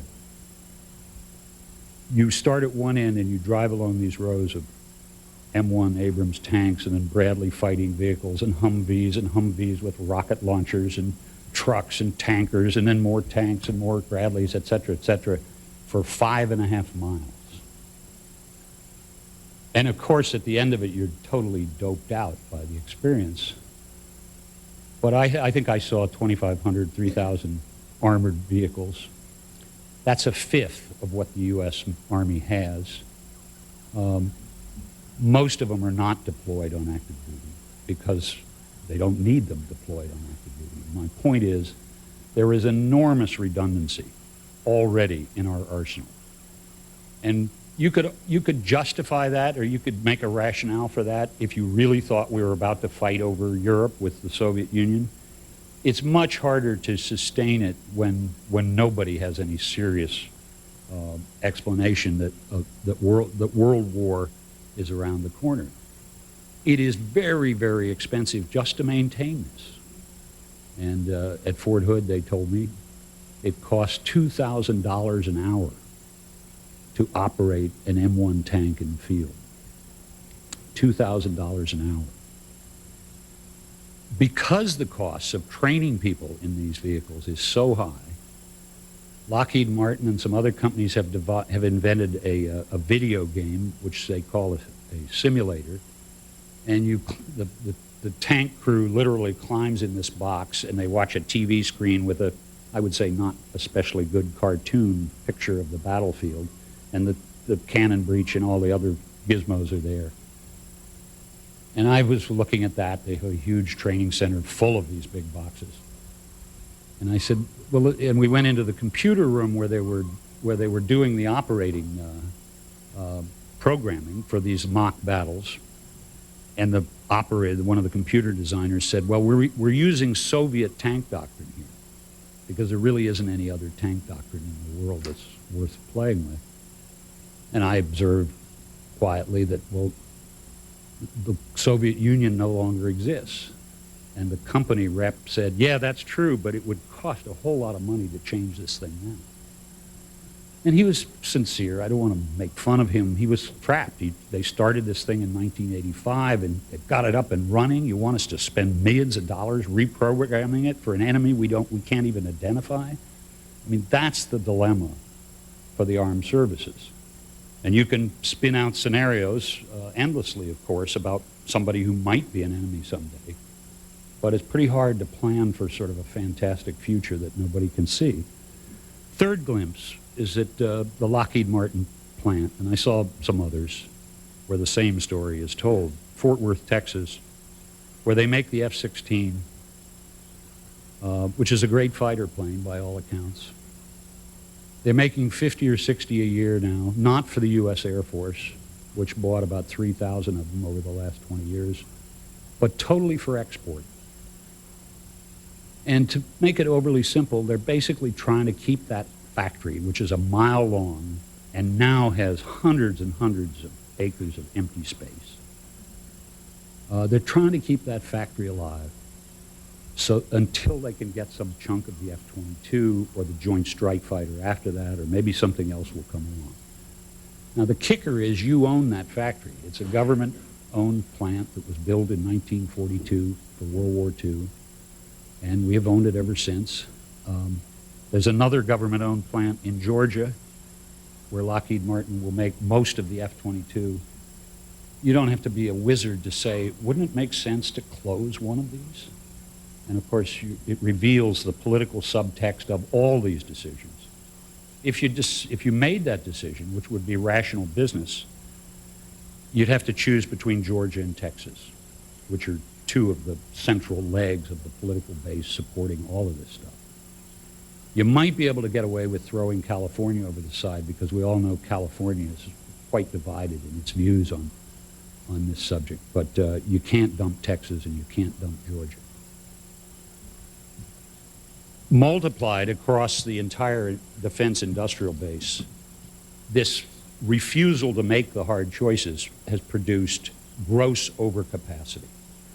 Too many factories and not enough demand for what they make. Jack Gansler, who's now the Undersecretary of Defense for Acquisitions and Procurement and has been studying this for 20 years, estimated that the defense industrial base probably operates around 35% of capacity. That's why they're exporting, to keep to not only keep, but to gain market share. And I would argue that the expansion of NATO was driven at its core by a contest for market share around the world. Others would say, oh, no, that wasn't the heart of the matter. Okay, it wasn't the heart of the matter. It was parallel to the geopolitics of why we should expand NATO. Everybody in the defense industry, the customer pays for all of this excess, and that's us, and that's a budget question. But I think it's also It's also dangerous for lots of reasons. I'll try to get to those.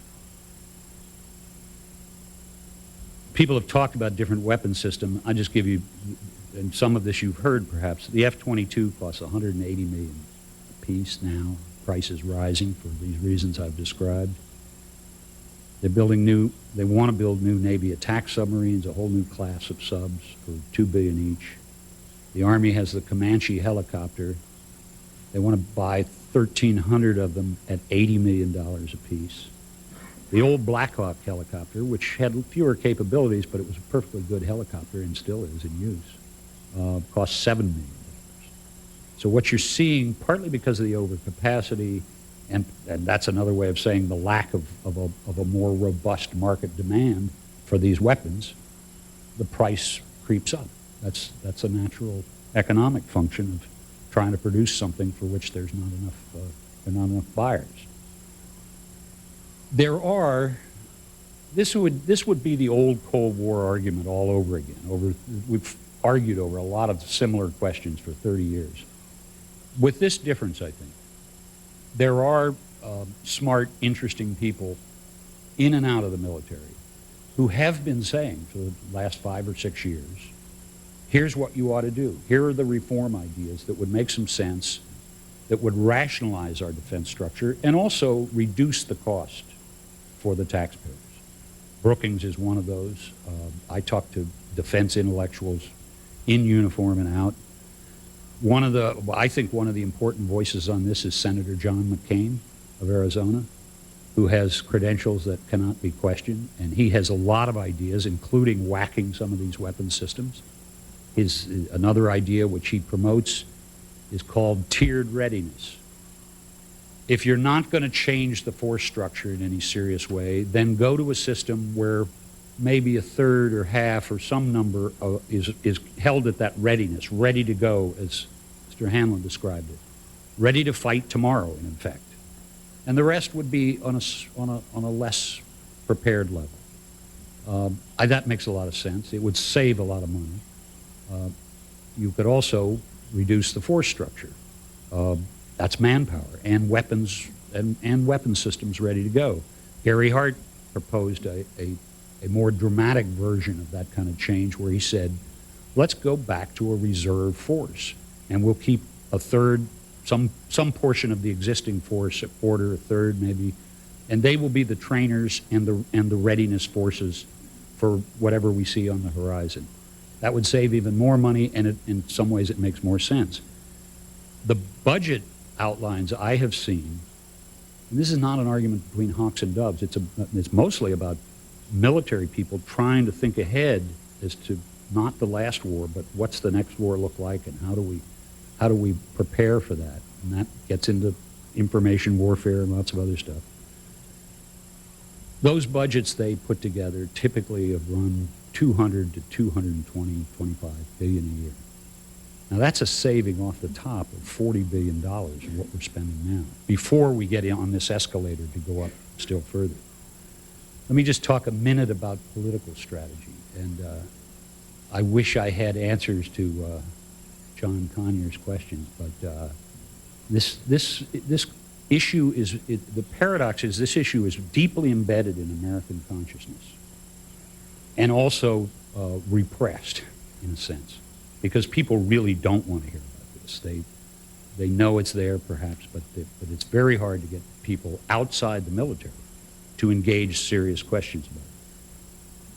I think the big strategy ought to be divide the military-industrial complex so that it is somewhat at war with itself. And the facts I have described support that. The military people would disagree with perhaps a lot of what I have to say about force structure and so forth. In fact, the three services always disagree among themselves. But they know something's got to give. And a number of them are beginning to understand that the industry is creaming their dilemma for its own purposes. And so I would put a hand out to military voices. And I'm not just talking about defense intellectuals, and certainly not the Joint Chiefs, which will always be stuck to the party line, whatever they say privately, but to the middle ranks of officers and enlisted people who can both tell this story from their own experience in a very convincing way, but who also, they don't want to go back to World War III or the Cold War necessarily. They want to have a purpose they can understand, and they want to be ready to serve that purpose and protect the country. But they want some rationality themselves in this, and they know they're suffering from the present evasions. I would attack head-on the regional politics that's embedded in defense spending. And this looks on the surface like restarting the Civil War, but the fact is a handful of states are really the major beneficiaries, particularly on the manufacturing side. And so you ask, why should Iowa or Illinois keep a factory open in Fort Worth, Texas, that is not producing any aircraft for the U.S. military? It's not an unreasonable question. And I think going after individual weapon systems puts the knife to that question of who's going to lose, Texas or Georgia. New York already lost its plan. Finally, what people have been talking about mostly here is the subject of national priorities and making as concrete as possible and visible that if you're going to go for this remobilization, it's got to come out of somewhere else. And that, I think, will be pretty clear to people 9 months, a year from now. There's a group called Business Leaders for Sensible Priorities, led by Ben Cohen of Ben & Jerry's Ice Cream, and he's gotten a number of business executives to sign up for a broad public education campaign, starting in rather soon, I think, that will begin to put these choices before people. Finally, this is not about money, but I think in some ways it's the most dangerous element of this subject. We are now in this drifting role of imperial beat cop, to put it crudely, in which different circumstances require us to go in and bomb somebody, or maybe at long distance, or maybe deploy a modest number of troops, and so forth and so on. I ask, first of all, where is the War Powers Act? New York Times today says we are conducting low-level warfare in Iraq.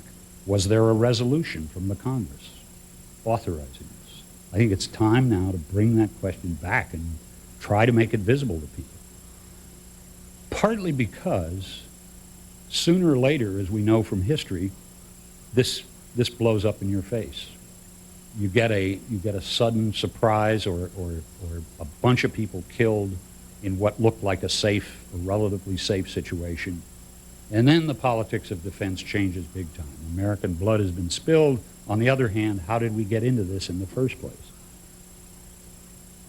And I think that's what scares me, frankly, about the buildup, is that, I forget who pronounced it, but there is an old rule of thumb in defense manufacturing. Use it or lose it. And when you go through creating a whole new generation of advanced weaponry and insist on deploying it without any visible threat that requires it, the pressure will be on the armed services and on political leaders to sooner or later use it. Thanks very much.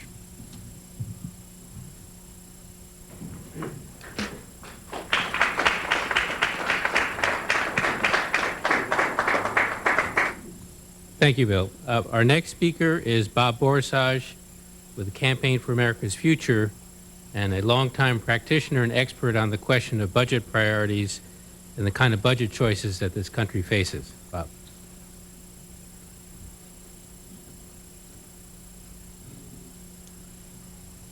I'd like to step back a bit.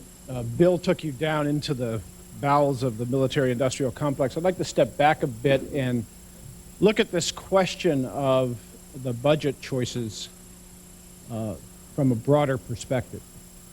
Essentially, what we have is an agreement between the administration and the Republicans that the military budget should go up.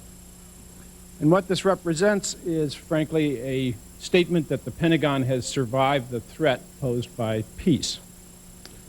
That is, both the President and the Congress now agree that a $270 billion annual budget is not sufficient for the United States at a time when we have no global rival. There is no military that holds a candle to the American military. These so-called rogue nations that are our designated enemies, Iraq, Iran, Cuba, North Korea, all spend less than about $3 billion on their military. All are in economic crisis and under great pressures to cut back on what they do spend. And all, except perhaps for Cuba, have no weapon that can reach these shores. So at a time when there is literally an absence of a threat, Colin Powell a decade ago said, we're running out of demons. We're down to Kim Il-sung and Fidel Castro. Now Kim Il-sung is gone. When there is literally no threat, when the Soviet Union is no more, the Russian army is scavenging for food, and its navy is literally rusting at its port, the United States Democratic President and Republican Congress have agreed that $270 billion is not enough each year.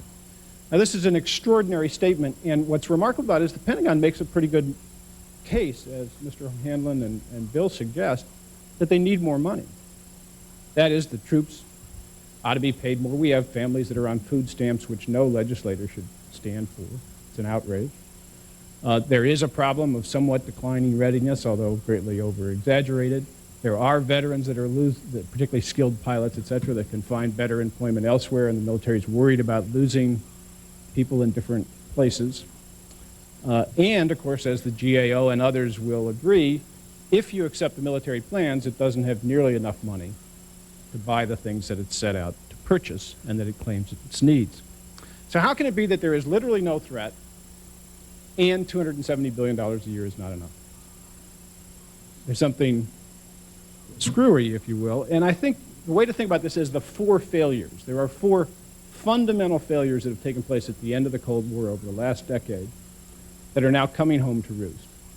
The first failure others have referred to, I'm not going to go into it at length, was the failure to take on the two-war mission.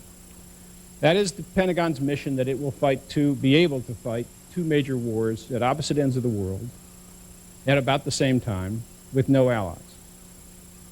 It has used that essentially, as the former Air Force Chief of Staff's Joint Chief said, as a way to defend having a very large standing military.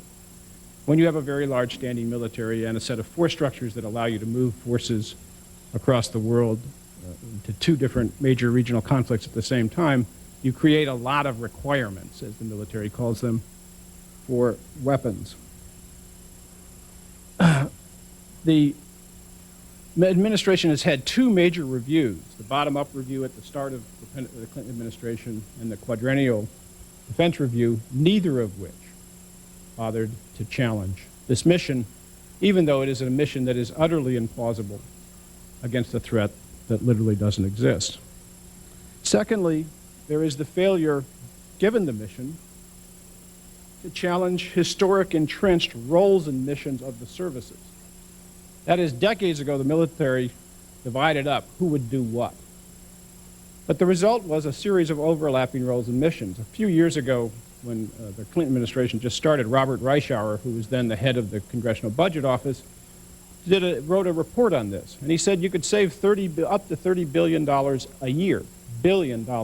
a year, simply by sorting out overlapping roles and missions. The United States is the only military in the world that has two expeditionary armies.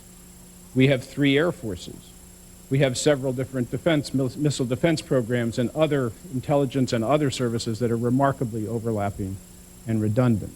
So simply by sorting those out, without changing even the mission, you could save dramatic amounts of money. But we failed to do that. And the President's commission that was designed to look at roles and missions decided up front that that would be much too controversial to get into taking on those questions between the services, and so it would not take on those questions. The third failure is the failure to challenge an acquisition process, a procurement process that basically is continuing to buy weapons that were invented at the time of the Cold War on the basis of exaggerated estimates of the capabilities of future the next generation of Soviet weapons, And now the Soviet Union is no more, and there is no next generation, and we're still buying those weapons. The irony of that process is we pay more and more for fewer and fewer of those weapons as they become ever more complex. Now, for example, the Pentagon is committed to spending $415 billion on new aircraft in 5 major aircraft programs. The F-22 you've heard about, the F-A-18EF, the Comanche, the V-22, the Joint Strike Fighter. 5 major new aircraft programs at a time when the aircraft we have no rivals in the world, and no one is building anything that will rival them. Again, that entire process failed in terms of any reform. The fourth failure, the failure to treat the Pentagon as what it is, which is the world's largest, most costly, and most wasteful bureaucracy. We tend to get mixed up because we think about the troops, which all Americans support, and we forget that this is a $270 billion bureaucratic behemoth. When you think of big government, this is it. The Pentagon spends over half the discretionary budget. It issues over half of the federal paychecks. It buys over about 2/3 of all federal purchases of goods and services. It sponsors over half of all federal research and development. It runs the largest educational enterprise, school district, if you will, in the world. It is the second largest health care provider and the first largest daycare provider in America. It is a massive, complex, extraordinary, unparalleled, and massively wasteful bureaucracy. And simply dealing with the waste, fraud, and abuse, which is endemic in the Pentagon, could save billions. Each year, the General Accounting Office releases a report about high-risk bureaucracies that are challenged by their management, and their programs are at risk of fraud and abuse. And on January of this year, last month, the GAO released its report on the Pentagon, and it reports the following. After decades of neglect, the Pentagon has a financial management system that is, quote, unable to properly account for billions of dollars in assets and unable to produce reliable information to make sound resource decisions. The Pentagon has a weapons procurement system that, quote, consistently pays more and takes longer to develop systems that do not perform as anticipated, unquote. It has a contracting process that continues, quote, erroneous, fraudulent, and improper payments to contractors, payments of higher prices for commercial spare parts than necessary in $100 billion a year that the Pentagon spends on contracting for goods and services. It has an inventory management system that is, quote, ineffective and inefficient, resulting in the DoD spending, quote, more than is necessary to procure inventory, yet items are not available when needed, unquote. It has an operations and support structure that has not been reduced proportionally to the force reductions, and its financial operations now involve 32,000 bookkeepers and accountants, the managers of which they did a poll of 1,400 managers that are at the higher levels, and they found that none of them in the last 2 years had received any education or instruction in basic accounting or financial management instructions. This accounting system cannot account for billions of dollars in basic transactions. The DoD, it was reported an estimated $22 billion in disbursements that it was unable to match with corresponding obligations, $9 billion in materials that it purchased but could not find or account for. And this says nothing, the GAO says nothing about the pork that is laded onto this bureaucracy by the Congress that Bill and others have referred to. John McCain, Republican senator, conservative Republican senator, identified last year $5 billion worth of what he called pure pork that his colleagues had added to the military budget. So when you take the 4 failures, then if you assume those, which is what the president and the Republicans do, if you assume that none of those failures can be addressed, then there is an argument that says this military needs a little bit more money. But of course, the only way you can address those 4 failures, the only way you can force them to be addressed, the only way the public can intervene in this argument and say, we want this bureaucracy under control, we want this mission rethought, we want the redundancy to be eliminated, is to keep the lid on the military budget and to keep the pressure on the bureaucracy internally to fight it out among themselves and to sort this out because of their own pressures. Without a lid, once you take the lid off, once you say there is, in fact, you have escaped the threat posed by peace and you now can have rising military budgets, there's absolutely no reason for either the administration or the Pentagon to begin to undertake these very difficult challenges of dealing with the 4 failures of the past. Now, there are many in this town who says it doesn't matter. The Pentagon budget is now at a record low percentage of GDP, lower than it's been since World War II. It's only about 16% of the total federal budget. The real money that's increasing is in entitlements, Social Security and Medicare. So we're not talking about a lot of money in a $1.7 trillion budget. If the president wants to pump this up to $300 billion, we shouldn't be so upset about it. But as Barney has said, Representative Frank has said, there is this problem, which is we are operating under a budget regime in which discretionary spending is capped, and it is under severe limits. And if you add more to the defense budget, you will have to take it out of domestic spending. But then the argument is, well, wait a minute. We have the surplus. We have $4.4 trillion worth of surpluses coming over the next surpluses as far as the eye can see. If we throw a few more billions of dollars, $100 billion or so at the military, hey, we can afford it. This is a very rich government, a very rich country. If you actually look at the surplus in the president's program, though, it's very interesting. 88% goes for Medicare and Social Security. I think the Congress will, in the end, Republican Congress will agree to that. 77% goes there. 11% goes for these private savings accounts, essentially a tax break for Americans, hopefully targeted towards lower income Americans if we do it.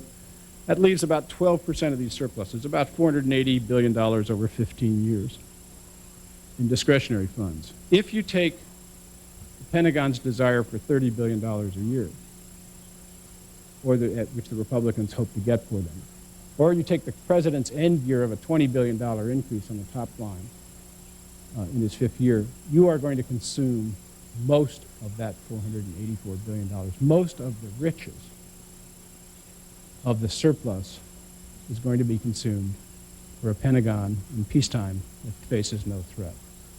And then you are not going to have money to address the problems here at home. Let me just say one word on that because I know my colleague's going to speak to that in more depth. This is a country that has 1 in 5 children in poverty. We do less than any other industrialized country to lift them out of poverty. We do less, despite all the rhetoric, of any other industrialized country of providing equal opportunity at the start. And we, of course, pay more in jail care and in crime and in aggravation and in unemployment because we don't make those investments at the start. Now, obviously, we have enough money. We make a choice of priorities not to spend that money on health care, on proper nutrition, on decent housing, on Head Start, and on decent schools. And that's the choice that's before us now as we face $4.4 trillion. I had a good friend in this Congress named Ron Dellums, who was the congressman for almost 30 years from Oakland. Ron told the story as he retired about he came here in the mid-'70s and he said to people, my people are poor, my children are going without health care, there are homeless people, we need to invest in poor people and poor children in this country. And he said, my colleagues in the Congress said to me, you know, Ron, we care about this. You're right. This is incredibly important. But the Cold War, we just don't have any money. We have to fight the Cold War. You have to defend America in the Cold War. He said, and then in the 1980s, a decade later, the Soviet Union disappeared. The Cold War was over. And I went to my colleagues and I said, we still have poor children and they have no health, and more of them have no health care. And the schools are in worse shape and we can invest in them now. And they said, absolutely. This is why we're in Congress, Ron, is to take care of these problems. This is the real deal. But we have these huge deficits. And we just don't have any money. We've got to pay down these deficits. So, I'm sorry. He says, and now it's the 1990s. Another decade has gone by. And the deficit is gone. And we have surpluses as far as the eye can see. And I've gone to my colleagues and I say, there are even more poor children. And even more without health care. And the schools are in worse shape. And now we can invest in those children. They said, Ron, that's the agenda. You got it. This is the most important agenda, except first, we got to pay down the debt and build up the military in spite of the fact that we can't identify the threat. Now, something is very wrong here. And all of this depends on the American people on this subject, on the subject of military spending, being acquiescent. That is, this is an elite debate driven by elite discussions, made inordinately complex in order to, in fact, cow people and keep them out of it. And for the most part, we count on the public being acquiescent, not being involved until the debate is done. And most people, sensibly enough, think, well, if a Democratic president and a Republican Congress can agree on this, they must be in the right ballpark, and we want the strongest military in the world, which we should have, and so what's the problem here?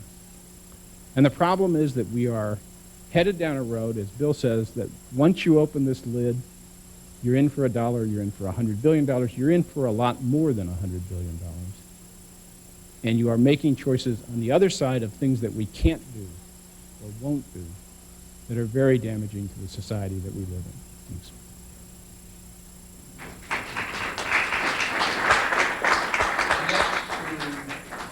Document as well as anybody can both the need for these funds addressed to children and how we could in fact do something. We're glad to have Grace Reed from the Children's Defense Fund, the premier organization advocating for the needs of children in poverty in this country.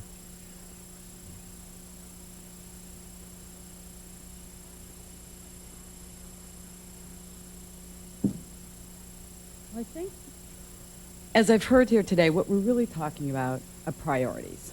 What are our priorities going to be? Going to the next millennium, looking at what the surplus is estimated to be. I think what we saw on Friday with CBO coming out saying, you know, over the next 10 years, we have $2.6 trillion in surplus. It's $768 billion on budget, which is the amount that excludes Social Security receipts, and $1.9 trillion off budget, which is Social Security receipts. So we're talking about what kind of priorities we're going to set with more than $1 trillion. You know, how much is $1 trillion? What exactly are we talking about? You could travel from the Earth to the sun and back 5,000 times. That's 1 trillion miles. If you lined up $1 trillion bills end to end around the equator, you could travel around the Earth 3,800 times. That's 1 trillion. 1 trillion is a lot. I have to think that within $1 trillion, there is room for military spending. There is room for tax cuts. There is room, possibly, for paying down some of the debt. There is room for all of the things people are talking about. But what we face today is a question of, who's going to set those priorities and how are we going to make the decision to get to those priorities? The president has said he wants 62% for Social Security, 15% for Medicare, 12% for new retirement accounts, and 11% for other. Spending on children is in other. Others suggest 62% for Social Security and 38% for tax cuts. I've heard some say that we have to do the 38% for tax cuts because if we don't, the Democrats will just spend it. Well, the Children's Defense Fund is a nonpartisan organization. But we are not ashamed to say that's right, and investing in children is a good way to spend some of that money. There's over 11 million children today who don't have health insurance. Spending on those children is not a shameful thing. About 4 million children under 12 go hungry, and about 9.6 million are at risk of hunger. Making sure that children have enough to eat is not a shameful thing. There are 8 million people, 2/3 of whom are children, on TANF. We need to work with the states to figure out how to get those families to become self-sufficient. how to make sure that they have a roof over their heads, and how to make sure that they can provide for their children. There are 10 million children who could use child care assistance. We're helping about 1 million now. The average cost varies throughout the country. There's probably some way, with some slight portion of this $1 trillion surplus, that we can help families afford the cost of child care and make sure that child care is available in every community and make sure that it's quality child care in every community. The dependent care tax credit, because we're not all about spending the Children's Defense Fund. We're looking for the best way to help children and families. The dependent care tax credit. You know, there's a cap on expenses, how much you can take for the credit. For one child per year, the cap is at $2,400. If you have under 10,000, if you're from a family with under 10,000 in income, you can take a tax credit of 30% of the $2,400. I'm not exactly sure how a family with under $10,000 could have expenses of $2,400 for child care and get that tax credit, but that would be allowed by law. For families with 2 children, the cap's at $4,800.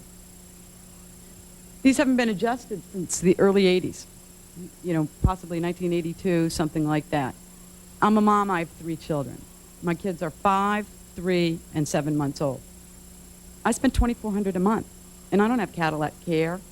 I have local daycare. Unfortunately, you know, we live in a major metropolitan city, and it's expensive to have daycare full-time for 3 children.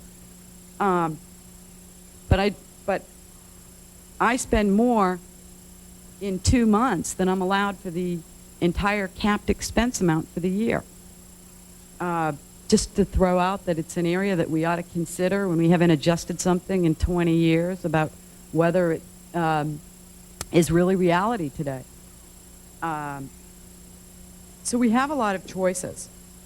I hope as people decide to leave that they look at a one-pager that we have on the table using a portion of the federal budget surplus for children.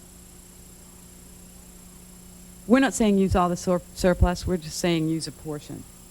For Head Start, to fully fund it, you could add another $7 billion. For after-school care, since some 5 million children throughout the country go home alone every day, those who are most likely to start smoking or drinking, or that's when juvenile crime peaks after school between 3 and 7 at night. We estimate that, you know, we could reach maybe half the kids with $7 billion. WIC. Let's talk about fully funding WIC. We add an additional 4.9 million women, infants, and children, be about $2.5 billion. Since everybody talked about the military budget, I'm really not going to today. But I will say that with regard to school construction, the General Accounting Office has estimated it would cost about $112 billion to renovate and upgrade our children's schools. We have a lot of children who go to school every day and they sit under crumbling roofs. They don't have running water. They've got lead or asbestos. There are a lot of problems in our schools. Some need to be rebuilt, some need, you know, merely to be renovated. But it's interesting that GAO estimated it would be $112 billion to fix the problem. The same amount as the requested defense buildup. For housing assistance, there are 5.3 million families who have very worst-case housing needs. They pay more than 50% of their income in rent. They live in substandard housing, very substandard housing, or they live in overcrowded conditions. They're doubling up. We could maybe help half of them for maybe $16 billion a year. Sounds like a lot, but again, don't forget we're talking about $1 trillion surpluses over the next 10 years. I was listening to Bill, I guess everybody's going to quote Bill today, say that operating an M1 tank is $2,000 an hour.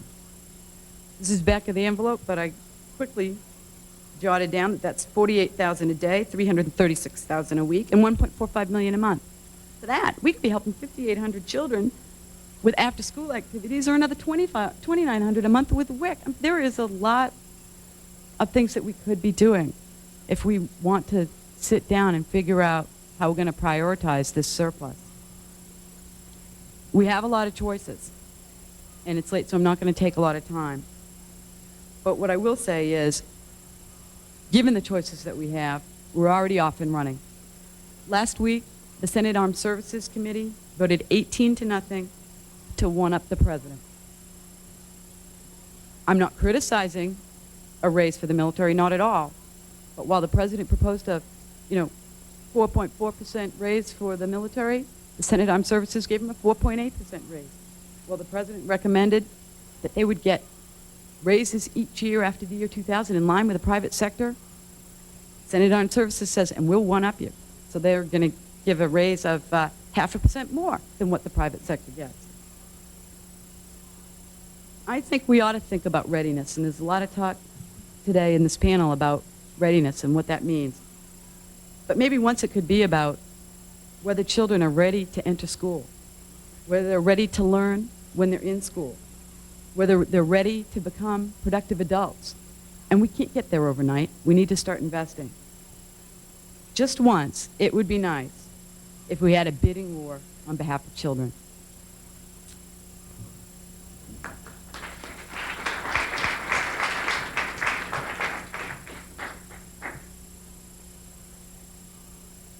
We've heard 4 fine presentations discussing military spending and the budget choices this country faces. We have time for a few questions from the audience. If you might address them to one or more of the speakers. Does anybody have some questions? Think hard. Any questions, or all your questions have been answered? There's a question. Yeah, this is to Bill Greider and to Bob Borsaj. Bob, you talked about acquiescence, and I think I've been in the city 15 years working on military spending issues, and nothing that I've heard is new. I mean, there's been a Pentagon underground that I think that you spoke to that have been critics of how the spending has been going on how the books can't be audited, on how the proliferation of the threat is being used to continue to raise these monies, and we've not been able to kind of rationally address the problem, either through acquiescence or, in a certain sense, complicity. And there's a phenomena that I've heard referred to as front-loading and political engineering, and I wish that there were members of Congress that were here during this to help answer the question, because I think it cuts to Congressman Conyers' question as well, which is how does this continue to happen? And the Congress, I think, really has to look at that issue, at the front-loading, at the fact that even members of the Progressive Caucus are voting bad on the B-2 because of the jobs that are in their district, and that it's very strategic in the way that these weapon systems are scattered across all the congressional districts. So I think it's a challenge to us to ask, how do we raise this issue so that people can look at it and focus on how we can get people to vote in a way that they think that they should vote, because they often don't, and how we get the Pentagon Underground's voice as a part of the debate. They used to be, and it was an effective consideration, when they would come to the table and talk about what was going on with the spending. It hasn't been a part of this debate. So I ask both of you to respond to that. Well, as you know, there are no easy answers to this. I do think that there has to be a significant effort to engage different parts of the public in this debate. Across the country, there is an enormous passive constituency, if you will, of teachers, of daycare providers, of social security agencies, of people who are day-to-day engaged in trying to deal with the problems, the domestic problems of readiness in this society. And they have, on the whole, been absent from this debate, while they and their representatives often lobby one against another on the domestic side of the budget. They tend to stay out of the argument about the priorities between the domestic side and the defense side. And I think with this increase, once again, it is posed to them, the challenge has to be posed to them about getting back into this debate. Similarly, on the conservative side of the agenda, it is extraordinary to me that the most egregious example of big government, the most grotesque example of bureaucratic waste, fraud, and abuse is the place where conservatives want to pump more money in the pork that they love to support, et cetera. And I do think that conservative constituents have to hold their own legislators accountable and call them back to account for this. The economics of it have, or the politics, the political economics of it have changed somewhat. As Bill mentioned earlier, the old process where you would build a plane and you would make sure that you had plants in 50 states and in 340 congressional districts so that you could, with subcontractors, et cetera, you could have somebody lobbying on a majority of people as much as possible to defend your weapon system. Increasingly, this spending is concentrated, and there are more and more districts in the society that are disadvantaged by large military spending and cuts on the domestic side that don't profit from this. And so there should be more and more legislators that are free to ask questions and challenge these figures, as Senator Grassley, the Republican from Iowa, has been free to do. All I'd add to that is that the jobs aren't coming back. And I think some members of Congress are beginning to grasp that. And at least for the last few years, that has set off a kind of defensive temperament psychology, which is, if they're not coming back, I'm going to fight like hell to hold on to what's still there. And I'm talking about bases, installations, as well as plants. But I think a politics that says, look, the logic of this thing, we'll spend $100 billion if the industry gets its way, and then that won't solve this problem I was describing, the collision within. So you're still going to take hits. But in any case, defense is not going to become an industrial employer again as it was through the Cold War in terms of employees. And the hopeful view is if the political linkages can be educated to that reality, then you'll get this, what I call the regional politics of, well, who's getting this money? And why are we subsidizing job creation in Texas and Georgia and some parts of California and the West Coast, Arizona, when you won't let us do that in our cities, et cetera, et cetera? I mean, one would have hoped that kind of sensibility had developed already, and it hasn't, partly because everybody sort of turned away from the questions.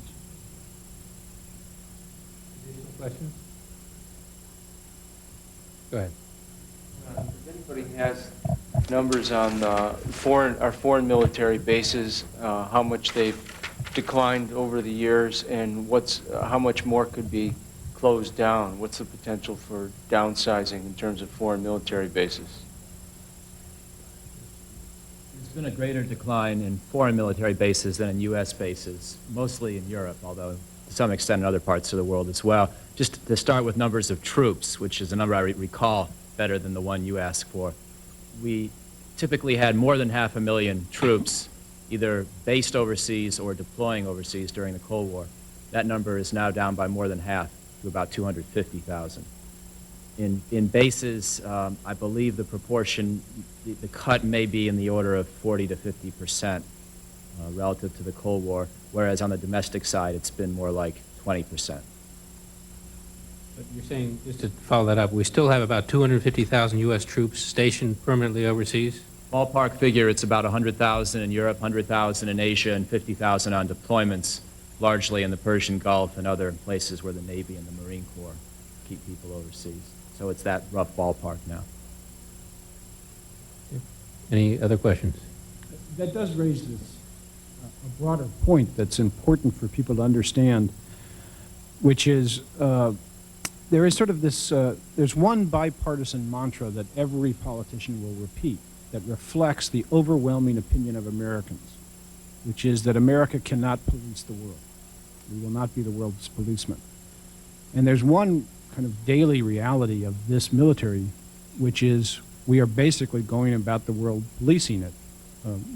Not completely, but police don't cover every block all the time either.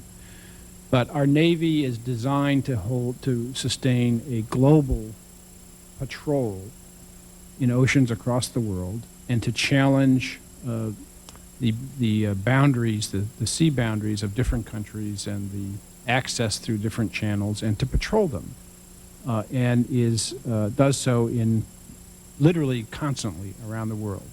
Our Air Force was in over 100 countries last year, moving troops and supplies from one place to another, engaging in rescues, doing the kinds of things that police do on the neighborhood block. Mostly because other countries, we are the only country that has the capacity really to move large numbers of forces across expanses of territory. And so other countries rely on us to move their forces when they move dramatic places. Our Air Force brags that it was in, I think, 87 countries last year, showing the flag, demonstrating, doing joint exercises, maintaining a patrol over our southern border in terms of drugs, maintaining the patrol over Iraq, etc. We have forces that we are going to keep 100,000 forces in Europe constantly, 100,000 in Korea, even after North Korea disappears, according to the Secretary of State, and the Koreans unite. We'll keep the 100,000 troops there if they allow us in Korea and Japan, and 20,000 in and out of the Persian Gulf as we maintain a low-level war with Iraq. This is an extraordinary commitment of the indispensable nation, as Madeleine Albright calls us, to patrolling the world. And there's an old kind of set of wisdom that's been abandoned about this, which is there was a great conservative senator named Richard Russell from Georgia, actually, who in the midst of the Cold War said, the problem with these budgets is the more ability we have to go someplace and do something, the more likely it is that we will go there and do it. And in this context, when there is no rival, and there is no threat, and there is no check, and we have amazing capacity to go places and do things, we in fact go there and do it. And for the most part, the American people have no idea of the extent to which we are unilaterally policing this world, rather than building up international institutions and regional institutions that could play that role. And as Bill said, the problem is, at some point this will blow up in our face, and everyone will be surprised at where we are and what we are about. If I could just very quickly follow up, that's a very articulate statement. But I would just like to emphasize also, for the purposes of this discussion today, you don't necessarily need to object to much of our remaining forward presence to object to the $110 billion increase. Even someone like me, who is more kind of in the box in terms of accepting more of the assumptions of current U.S. security strategy, can still say that this $110 billion is a lot more than is necessary. So I think it's worth emphasizing that if even though many of us have different views on this panel, you don't have to accept one set of assumptions to wind up having some very serious concerns about this amount of a Pentagon budget increase at this time. I think it raises an issue, one of the reasons I raised it, and the issue of foreign military bases. There's been kind of an implicit agreement, really, since the Bretton Woods institutions were created, that the United States would police the world, and Europe and Japan have deferred to and really allowed the Treasury Department to control the IMF and the World Bank, and the U.S. to really control the UN Security Council. And, as Japan and Germany still don't even have a seat there. And this has been going on in other international institutions as well. And the question is, every year I kind of hope that this is starting to break down. And this year there was some real disagreement in last October, actually, at the meetings of the IMF and the bank. The Europeans and the Japanese were saying, well, maybe we should have a voice because they could, in fact, outvote the U.S. in the IMF, but they've never done it. As you probably know, out of 2,000 decisions there in the last, I don't know how many years, there's been 12 votes. So there is really an implicit deal. And what I would like to know is, what are the possibilities? What do you think the possibilities are for convincing people now, especially after the IMF has racked up these disasters on 3 continents in the last 2 years, that this is, and it actually has a boomerang effect here with our trade deficit and everything. What are the possibilities of convincing people that this is actually a bad deal? We get to police the world, and then we get to control our government controls these institutions, which is actually hurting us as well. Well, let me just deal with that more broadly. I argue in this book and in my previous book on the global economy that the fundamental issue of security and peace now is about that global economic system. And there's not a thing you can do with an F-22 or a B-1 bomber to change that. In fact, on the contrary, both the crises and collapses that have gone on in the last 2 years, and more importantly, the sort of new sensibilities and resentments that are being planted around the world toward U.S. leadership that has existed more or less for 40 or 50 years, have deeper national security implications than whether we build any of these weapons or whether we have 1 million people in uniform or 1.5 million and so forth and so on. And as you seem to know, our government is still standing by the flag it has held for 40 years, insisting that nothing much has changed, and if everybody will just behave the way we do in terms of banking systems and financial regulation, et cetera, they'll come out in the sunshine. Large chunks of the world now no longer believe that. Germany and Japan, Germany more directly and I think coherently than Japan, are both articulating different understandings now. If you read American newspapers, you not only never see this mentioned, but there's no indication that our leaders, including the Treasury Secretary, are willing to acknowledge that this is even happening, much less enter into a dialogue. I think that's dangerous, and especially dangerous if this economic crisis continues to unravel economies, which I think is happening still. That's an issue of peace, ultimately.